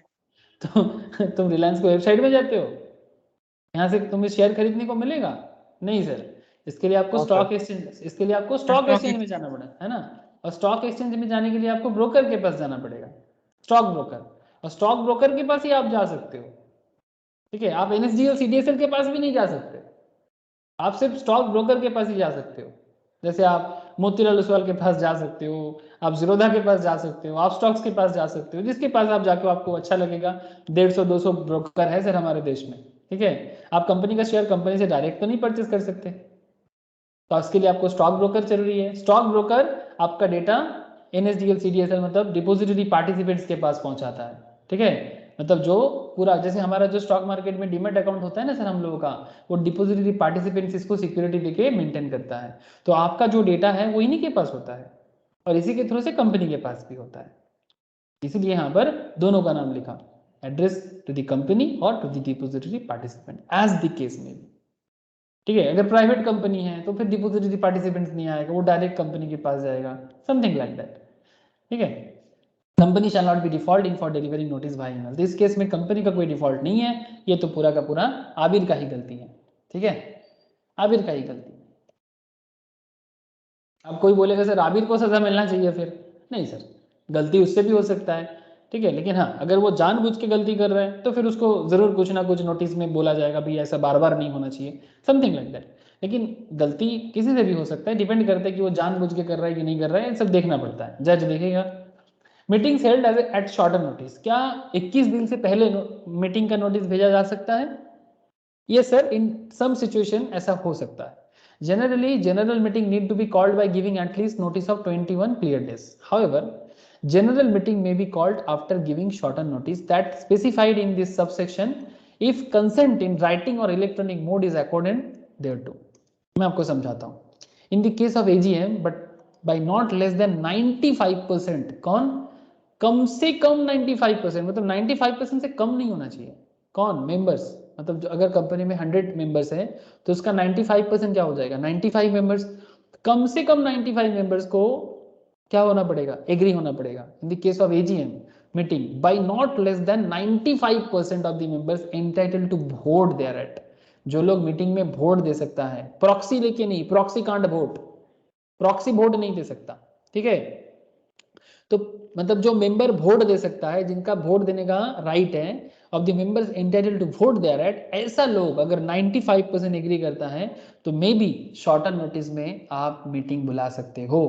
In the case of AGM other general meeting, अच्छा ये तो एजीएम का केस था। अब अदर जनरल मीटिंग में by members of the company meeting बुला सकते हैं।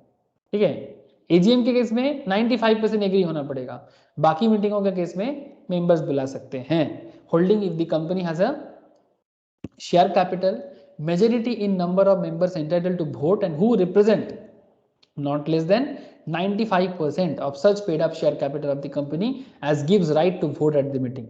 Having, if the company has no share capital, not less than 95% of the total voting power accessible at the meeting. मतलब वही almost similar kind of point है, where any member of a company is entitled to vote only on some resolution or resolution to be removed at a meeting and not on the others, those members shall be taken into account for the purposes of the subsection in respect of former resolution of resolution and not in respect of latter। मतलब यहाँ पर आपको क्या बात समझ में आया sir? इस पूरा पॉइंट का खेल यही रहा कि शॉर्ट एंड नोटिस में मीटिंग बुलाया जा सकता है। इन केस ऑफ एजीएम अगर 95% शेयर होल्डर जो वोट दे सकते हैं वो बुला सकते हैं। अगर दूसरा कोई मीटिंग हो, ऐसे केसेस में भी मेंबर्स ऑफ द कंपनी बुला सकते हैं। Holding if company has a share capital, अगर कंपनी का शेयर कैपिटल है, majority in number of members entitled to vote and who represent not less than 95% of such part of the paid up share capital of the company as give right to vote at the meeting, or having the company has no share capital not less than 95% of the total voting power। इनका share capital नहीं है, इनके case में voting power देखा जाता है। समझ में आया सर? जब शेयर कैपिटल नहीं होगा तब वोटिंग पावर, 95% वोटिंग पावर जिनके हाथ में है वो मीटिंग बुला सकते हैं। किस केस में? एजीएम छोड़ के बाकी मीटिंग के केस में। ठीक है, ए बोलो सर, समझ में आ रहा है क्या रे? Yes sir. समझ आ रहा है ना? Content of the Yes, sir. Notice, notice में क्या लिखा रहता है? हाँ, valid notice must state the day. जैसे मैं आपको बोला ना, आप लोगों को कुछ केस स्टडीज काम दे रहा हूँ, घर पे करोगे। हाँ, रिलायंस के साइड में जाके आप लोगों में दिखाया, हाँ आप लोग जाके नोटिस ढूंढो, देखो तो वो क्या नोटिस देता है, नोटिस में क्या लिखता है। ठीक है, रियल नोटिस ढूंढो। ढूंढोगे सर? हाँ, मेरे को बताना कि आपको मिला कि नहीं मिला। ठीक है, ज़रूर बताना। मैं नेक्स्ट क्लास आप लोगों को पूछूंगा कि real life notice find out करना, आपको समझ में आ जाएगा कि नोटिस में क्या होता है नहीं होता। जैसे एक ऑलरेडी मैंने आपको शो किया, वैसा आपको रिसेंट नोटिस में मिलना चाहिए, 2021 का नोटिस मिलना चाहिए। ठीक है, करोगे सर्फिंग? बेकार का चीज़, इंटरनेट में बहुत सारी चीज़ें ढूंढते रहते हैं हम लोग सर। कुछ काम का चीज़ भी ढूंढा करो, मैंने कुछ काम दिया आप लोगों को, करोगे कि नहीं? Yes sir. Yes, sir.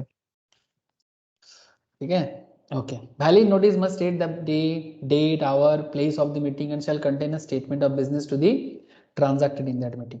ठीक है, अच्छा सवाल उठता है सर, ये जनरल मीटिंग कौन बुला सकते हैं? Authority to call general meeting. Sir general meeting और extraordinary general meeting has to be called by the board, board बुलाते हैं sir. An individual director does not have an authority to call general meeting, कोई individual director को general meeting बुलाने का अधिकार नहीं है। Any notice of general meeting given without the sanction of the board is invalid, अगर board की अनुमति के बिना मीटिंग का कोई बताते हैं तो वो नहीं कर सकता, इंडिविजुअल डायरेक्टर नहीं बुला सकते। However this same can be ratified bye the board, हाँ जरूरत पड़ने से उसको ऑल्टर जरूर किया जा सकता है। रैटिफाई करने का मतलब क्या होता है, ऑल्टर करना, ठीक है, ऑल्टर कर सकते हैं, बोर्ड चाहे तो पावर शिफ्ट कर सकते हैं, बट नॉर्मली बिना बोर्ड के परमिशन बिना डायरेक्टर भी नहीं कर सकता। Explanatory statement to be annex to the notice 102 में बताया गया सर, बड़ा इंटरेस्टिंग पॉइंट है कि नोटिस तो भेजेंगे बट उसमें एक्सप्लेनेटरी स्टेटमेंट रहेगा, उसमें बताया जाता है कि मीटिंग में क्या होगा। हाँ सर, सनसनी खुलासा, ठीक है, खुलासा करता है वहां पर कि क्या होगा मीटिंग में। Section 102 of the 2013 companies act mention that where any special business is to be transacted at the company's general meeting, then an explanatory statement should be annexed to the notice calling such general meeting, which must specify the nature of concern of interest, financial or otherwise, if any, in respect of each items of the every director and manager, if any, every other key managerial personnel, ठीक है, की managerial personal कौन होते हैं, जैसे कि company secretaries हैं, ठीक है, चार्टर्ड अकाउंटेंट्स है, मैं आपको आगे के का पूरा लिस्ट पढ़ाता हूँ बेसिक्स ऑफ कंपनी लॉ में, ठीक है, तो आपको मैं बाद में फिर से इसका लिस्ट पढ़ा दूंगा के कौन है। Relatives of the person mention in sub clause 1 and 2, any other information and facts that may enable members to understand the meaning, scope and implication of the items of business and to take decision thereon। Sir बात को ध्यान से समझिए, sir बात क्या चल रहा है जानते हो, अगर मीटिंग में किसी भी तरह का स्पेशल बिजनेस डील होता है तो उसका एक्सप्लेनेटरी स्टेटमेंट देना चाहिए। सर अब सवाल आपके मन में जरूर आ रहा है सर कि स्पेशल बिजनेस है क्या, है ना सर, आप लोगों के मन में चल रहा होगा ना sir what is special business. Sir actually there are 2 types of business जो एक कंपनी की मीटिंग में होता है, ठीक है, एक को कहते हैं ऑर्डिनरी बिजनेस, दूसरे को कहते हैं स्पेशल बिजनेस। अब आपके मन में फिर से चल रहा है सर ठीक है समझ गए, but what is special business. Sir जो ऑर्डिनरी बिजनेस नहीं है वही स्पेशल बिजनेस है। मतलब आपको स्पेशल बिजनेस याद रखने का जरूरत नहीं है, आप बस ऑर्डिनरी बिजनेस को याद रखना। क्या याद रखोगे सर, ऑर्डिनरी बिजनेस को। If you can remember ordinary business, then उसके अलावा जो भी बिजनेस आपको दिखेगा वो हो जाएगा स्पेशल बिजनेस। सर ये क्या बात हुआ, हाँ सर यही बात है सर, यही बात है कि जो स्पेशल नहीं है, जो ऑर्डिनरी नहीं है वही स्पेशल है। अब सर ऑर्डिनरी क्या है वही तो मैं आपको समझाऊंगा अभी, ध्यान से 2 मिनट सुनना, very very important point. Ordinary business क्या है, एवरी ईयर जो कंपनी एनुअल जनरल मीटिंग बनाते हैं ना सर, उसमें कंपनी को हर बार ऑर्डिनरी बिजनेस करना पड़ता है। ऑर्डिनरी बिजनेस में जिसको हम लोग प्यार से क्या कहते हैं जानते हो सर, इसको नोट्स के अंदर या कॉपी के अंदर लिख के रख सकते हो, इसको कहते हैं सर अड्डा। क्या कहते हैं सर इसको, अरे बोलो, अड्डा बोलते हैं सर, अड्डा। अड्डा समझते हो ना, हम लोग बंगाली में बोलते हैं ना अड्डा, ऐसे अड्डा हिंदी में बोलते हैं अड्डा, ठीक है। अड्डा का क्या मतलब है सर, हाँ बोलो। एनुअल अकाउंट्स डिस्क्लोज करना, क्या करना सर, एवरी ईयर कंपनी का जो एनुअल अकाउंट्स होता है उसको डिस्क्लोज करना, समझ रहे हो सर। पहला ए का मतलब, हाँ बोलो। Director, remuneration of a director, फिर डिविडेंड डिक्लेयर करना और एक और कुछ होता है, डिक्लेरेशन ऑफ ए डिविडेंड, ठीक है, ये बड़ा पॉपुलर पॉइंट है सर ये सब। Remuneration and fixation of, sorry director का मतलब अपॉइंटमेंट ऑफ डायरेक्टर, ठीक है, मतलब ये जो डी है, 2 डी है, एक डिविडेंड का बाद और एक डायरेक्टर का बाद, इन प्लेस ऑफ रिटायरिंग। तो पॉइंट में ध्यान दीजिएगा, यहाँ पर ऐसे तो दिया हुआ है, मैं आपको अभी बताता हूँ इसको, लेकिन मैं थोड़ा सा सिंपल लैंग्वेज में लिखा रहा हूँ। ये देखो सर क्या दिखा, consideration of financial statement in the reports of the board of directors and auditors, ठीक है, मतलब फाइनेंशियल स्टेटमेंट को कंसिडरेशन में लाना, मतलब कंपनी के एनुअल अकाउंट्स के बारे में बात करना। पॉइंट 2 में क्या बताया sir, declaration of dividend, company क्या डिविडेंड डिक्लेयर कर रहा है उसके बारे में बात करना। थर्ड पॉइंट में क्या बताया, appointment of director in place of those retiring, मतलब सर आप समझ रहे हो ना, रिटायर्ड डायरेक्टर की जगह कोई डायरेक्टर को पोस्ट देना, मतलब ऐसा नहीं कि कोई डायरेक्टर को हटा के न्यू डायरेक्टर बिठाया जा रहा है, हटाने वाला डायरेक्टर नहीं, वो स्पेशल बिजनेस हो जाएगा। मतलब डायरेक्टर था, उसको किसी कारण से हटाया जा रहा है, वोट नहीं मिला उसको, ये ऐसा वाला नहीं, ये रिटायरिंग डायरेक्टर है, जिसका रिटायरमेंट का टाइम हो गया, उनके जगह कोई न्यू डायरेक्टर आएगा। तो इसको सिंपल लैंग्वेज में क्या बोलेंगे, लिखो सर, डी फॉर, ठीक है, ये सब डी से चल रहा है डायरेक्टर के, मतलब मैं ऐसे बोल सकता हूँ इसको। आप बोलोगे सर अपॉइंटमेंट का बात हो गया, लेकिन सर क्या है ना, डायरेक्टर इज इंपॉर्टेंट हियर, इस डी का मतलब हो गया डायरेक्टर से। तो डायरेक्टर का मतलब ये हो जाता है appointment of director, appointment of director in place of retiring one, in place of retiring. ये रिटायरिंग का बात याद रखिएगा सर, अगर रिटायर बिना किसी डायरेक्टर को ऐसे ही मानो सैक कर दिया गया, ठीक है, तो उनके जगह न्यू डायरेक्टर आएगा, ठीक है, ऐसा वाला नहीं, ठीक है। यहाँ पर मैं बात कर रहा हूँ रिटायरिंग डायरेक्टर के बारे में। रिटायरिंग डायरेक्टर की जगह जब कोई न्यू डायरेक्टर अपॉइंट किया जाता है, दैट्स अ ऑर्डिनरी बिजनेस, ठीक है। और एक रह गया ए, ठीक है, ए में क्या हो जाएगा सर, ये इसको बोलेंगे sir appointment of and fixing the remuneration of auditor. हाँ sir, appointment and fixing the remuneration of auditor.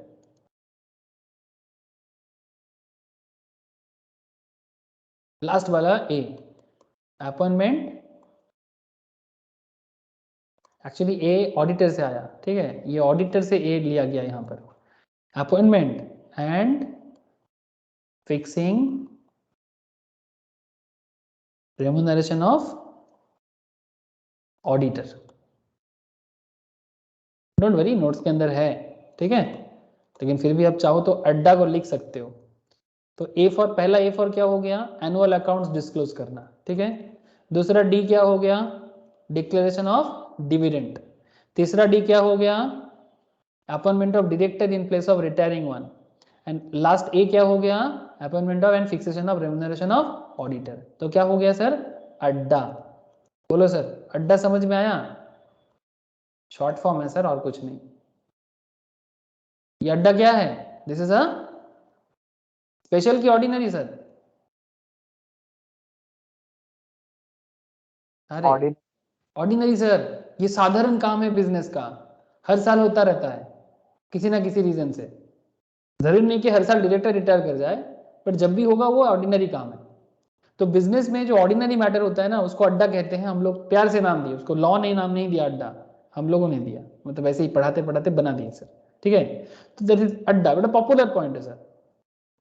तो consideration of financial statement and the report of the board of directors, declaration of dividend, appointment of directors in place of those retiring, ठीक है, these are all ordinary business. Section 102 subsection 2 के अंदर ordinary business को बताया गया। Sir ये जो 4 business के बारे में आपको नॉलेज मिला ना, ये 4 बिजनेस को छोड़ के जो भी बिजनेस आपको दिखाई देगा मीटिंग में हो रहा है, वो क्या बन जाएगा, अरे बोलो, ये 4 बिजनेस को छोड़ के जो भी बिजनेस आपको दिखाई देगा मीटिंग में, वो क्या हो जाएगा, स्पेशल। गुड सर, ठीक है। ये चारों बिजनेस को छोड़ के any business if you find out, that is called special business. याद रहेगा सर सबको, अरे it's very very important point sir. In case of annual general meeting, all business to be transacted thereat except the one stated above are special business. At the EGM, every business transacted is a special business. ध्यान से सुनिएगा बात, ये जो ordinary business है ना sir, इसमें ये ऑर्डिनरी बिजनेस सिर्फ और सिर्फ एजीएम में ही होता है। मतलब आपको अगर एजीएम करना है, ठीक है, मतलब अगर आपको ऑर्डिनरी बिजनेस के बारे में बात करना है, तो आप सिर्फ एजीएम में ही उसके बारे में बात कर सकते हो। एनी अदर मीटिंग में, any other meeting like EGM वगैरह में आप ऑर्डिनरी बिजनेस के बारे में बात नहीं कर सकते। तो क्या बोला, in case of AGM all business to be transacted thereat except the one stated above are special business. At the EGM every business transacted is special business. और ईजीएम में जो भी होगा वो सभी स्पेशल ही होगा, है ना। Explanatory statement is not required for transactions of ordinary business.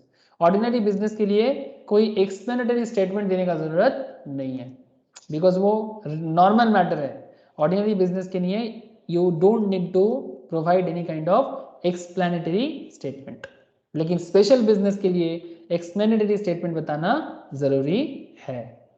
समझ में आ रहा है sir. Provision to section 102 subsection 2 sets out that if special business relates to or affects any other company, the extent of shareholding in that other company. Sir special business का कुछ example हाँ दे सकते हैं, बहुत सारा है. जैसे मानो राइट शेयर करना, कॉल मनी बुलाना, शेयर अलॉटमेंट के बारे में बात करना, ठीक है, किसी को किसी कंपनी सेक्रेटरीज को रिक्रूट करना, ठीक है, इस तरह का बहुत सारा रीजन हो सकता है. Special business anything. आप यहाँ पर रिलायंस के साइड में जाके नोटिस देखो, आपको ढेर सारा ये देखो, repayment of amount due to the holders of commercial paper, repayment of amount holder of commercial paper, और भी बहुत सारा है. Payment of interest to the holders of NCDs, दिखाई दे रहा है क्या? Payment to interest and redemption proceeds to the holder of NCDs. बहुत सारा रीजन हो सकता है. राइट इशू, ठीक है, बोनस, समझ में आ रहा है सर? हाँ, स्टॉक स्प्लिट करना, यहाँ पर बहुत सारी चीजें होता है. स्पेशल बिजनेस का अभाव नहीं है. ये देखो, डिविडेंड डिक्लेयर, तो एक तो नॉर्मल डिविडेंड तो आपको पता चल गया, बोनस इशू करना, स्प्लिट्स करना, राइट्स करना. स्प्लिट क्या होता है ना, तो शेयर को तोड़ देते हैं. आगे चर्चा करेंगे स्प्लिट्स के बारे में, राइट इशू के बारे में भी बात करेंगे. लेकिन ट्राई टू अंडरस्टैंड कि ऑर्डिनरी बिजनेस छोड़ के और जो भी बिजनेस आपको नजर आएगा वो सभी क्या हो जाएगा? Special business.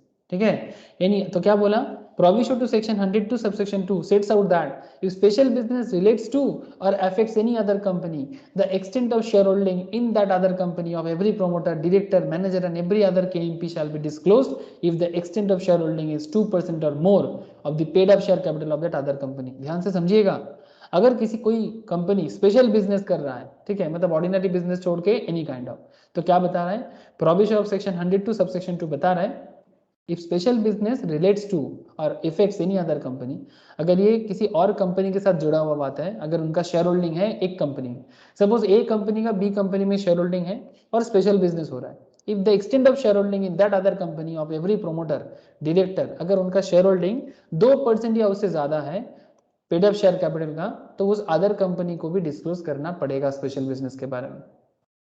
In case of item of business refers to any document which is to be considered at the meeting, then the time, place and where such document can be inspected should also be specified in the explanatory statement.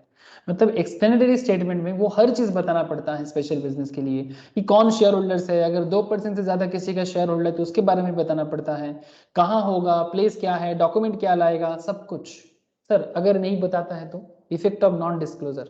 Section 102 subsection 4 special business के बारे में अगर explanatory statement में disclose नहीं करता है तो उसके बारे में बात करता है. If as a result of non disclosure और इनसफिशिएंट डिस्क्लोजर, मतलब या तो आप डिस्क्लोज ही नहीं करते हो या फिर पूरा का पूरा नहीं करते हो in explanatory statement, any benefit accrue to a promoter, अगर डिस्क्लोज ना करने के कारण किसी भी प्रोमोटर को, से फॉर एग्जांपल किसी कंपनी के, जैसे रिलायंस का प्रोमोटर कौन है, मुकेश अंबानी, कंपनी का डायरेक्टर, ठीक है, अदानी, जैसे अदानी का कंपनी का मैनेजर या फिर अदर की managerial personal like company secretary, chartered accountants, ठीक है, और देयर रिलेटिव्स, उनको कुछ फायदा होता है ना, आप अपना इंफॉर्मेशन क्यों डिस्क्लोज नहीं करोगे अगर आपको कुछ फायदा हो जाए उसमें. Such person shall hold such benefit in trust for the company and shall without prejudice to any other action being taken against him under this act or under any other law for the time being in force be liable to compensate the company to the extent of the benefit received by him. मतलब जितना benefit वो लेगा उतना benefit उसको भरना पड़ेगा. Simple बात है, अगर पकड़ा गया तो. ठीक है, आप डिस्क्लोज क्यों नहीं किए भाई? डिस्क्लोज करने के ना करने के पीछे आपका सिंपल वजह हो सकता है कि आपको कुछ लॉस हो जाएगा. ठीक है, तो अगर आप कोई स्पेशल फैक्ट्स छुपाते हो और उसके कारण आपको, मैनेजर को, डायरेक्टर को, प्रोमोटर को, केएमपीस को, रिलेटिव्स को कुछ भी फायदा होता है तो वो उसको भरपाई करना पड़ेगा. पेनल्टी भी है सर, अगर आप नहीं करते तो आपको पेनल्टी भी दे देगा. Without prejudice to the provision of subsection 4, if any default is made in complying with the provision of this section, her promoter को, हर डायरेक्टर को, हर मैनेजर को और any other KMPs को, like CSE, CMA को, of the company who is in default shall be liable to a penalty of 50,000 rupees or 5 times the amount of benefit. ध्यान से समझा sir, 50,000 तो मिनिमम फाइन करेगा ही, और जितना आप बेनिफिट उठाओगे उसका 5 गुना आपको भरपाई करना पड़ेगा. Accruing to the promoter, director, manager या फिर की managerial personal like CSE, CMA, इस तरह के जो भी होंगे, ठीक है, या फिर रिलेटिव्स अगर कोई किसी को फायदा हुआ, whichever is higher, मतलब या तो 50,000 या फिर जितना फायदा किए हो उसका 5 गुना, उनमें से जो ज्यादा होगा वो पेनल्टी में लगाएगा. ठीक है, जितना पर्सनली फायदा किया डिस्क्लोज ना करने के कारण उसका 5 गुना जो होता है और 50,000, जो ज्यादा होगा वो पेनल्टी आपको लगाया जाएगा। स्पेशल बिजनेस के बारे में अगर आप कोई भी फैक्ट छुपाते हो या फिर पूरा बात नहीं करते हो तो। बोलो सर 102 सबसेक्शन 4 क्लियर है या नहीं? Special business, ordinary business clear है या नहीं? General meeting, annual general meeting, extraordinary general meeting clear है कि नहीं? बोलो सर। अगर क्लियर है तो बहुत बढ़िया सर। नेक्स्ट क्लास में हम लोग कोरम वगैरह बाकी जो एरिया है उसके बारे में बात करेंगे। समझ आया कि नहीं? Yes sir, clear. क्लियर ना? तो इन आवर नेक्स्ट क्लास, तो आज हम लोग पूरा बिफोर मीटिंग कॉन्सेप्ट पूरा बात कर चुके। फिर इन आवर नेक्स्ट क्लास हम लोग quorum, chairman, proxy, voting, resolution और मिनट्स के बारे में बात करेंगे। ठीक है? अच्छा, जिन लोगों के पास नोट्स नहीं है मैं उनको नोट शेयर करूंगा, और जिन लोगों के पास है वो घर में पढ़ते रहो। ठीक है? क्वेश्चंस वगैरह भी देखते जाओ। इस नोट्स के अंदर क्वेश्चंस भी दिया हुआ है सर, आप क्वेश्चन पढ़ने के टाइम पे लिख के जरूर क्वेश्चन प्रैक्टिस कीजिएगा। ठीक है? तो फिर आपको ज़्यादा याद रहेगा। बार बार बोल रहा हूँ, नहीं तो एग्जाम सिचुएशन में मुश्किल में पड़ जाओगे सर। ओके, संपद, समन्विता, प्रिया, नील, शालिनी, शिवम, ऋषभ, प्रिया, बोलो क्लियर है? ठीक है सर फिर। हाँ सर। ठीक है फिर, आज Bye, इतना sir. ही है। Okay bye sir, sir. Tata sir, bye. Bye sir. Bye, sir. Okay, bye sir, bye.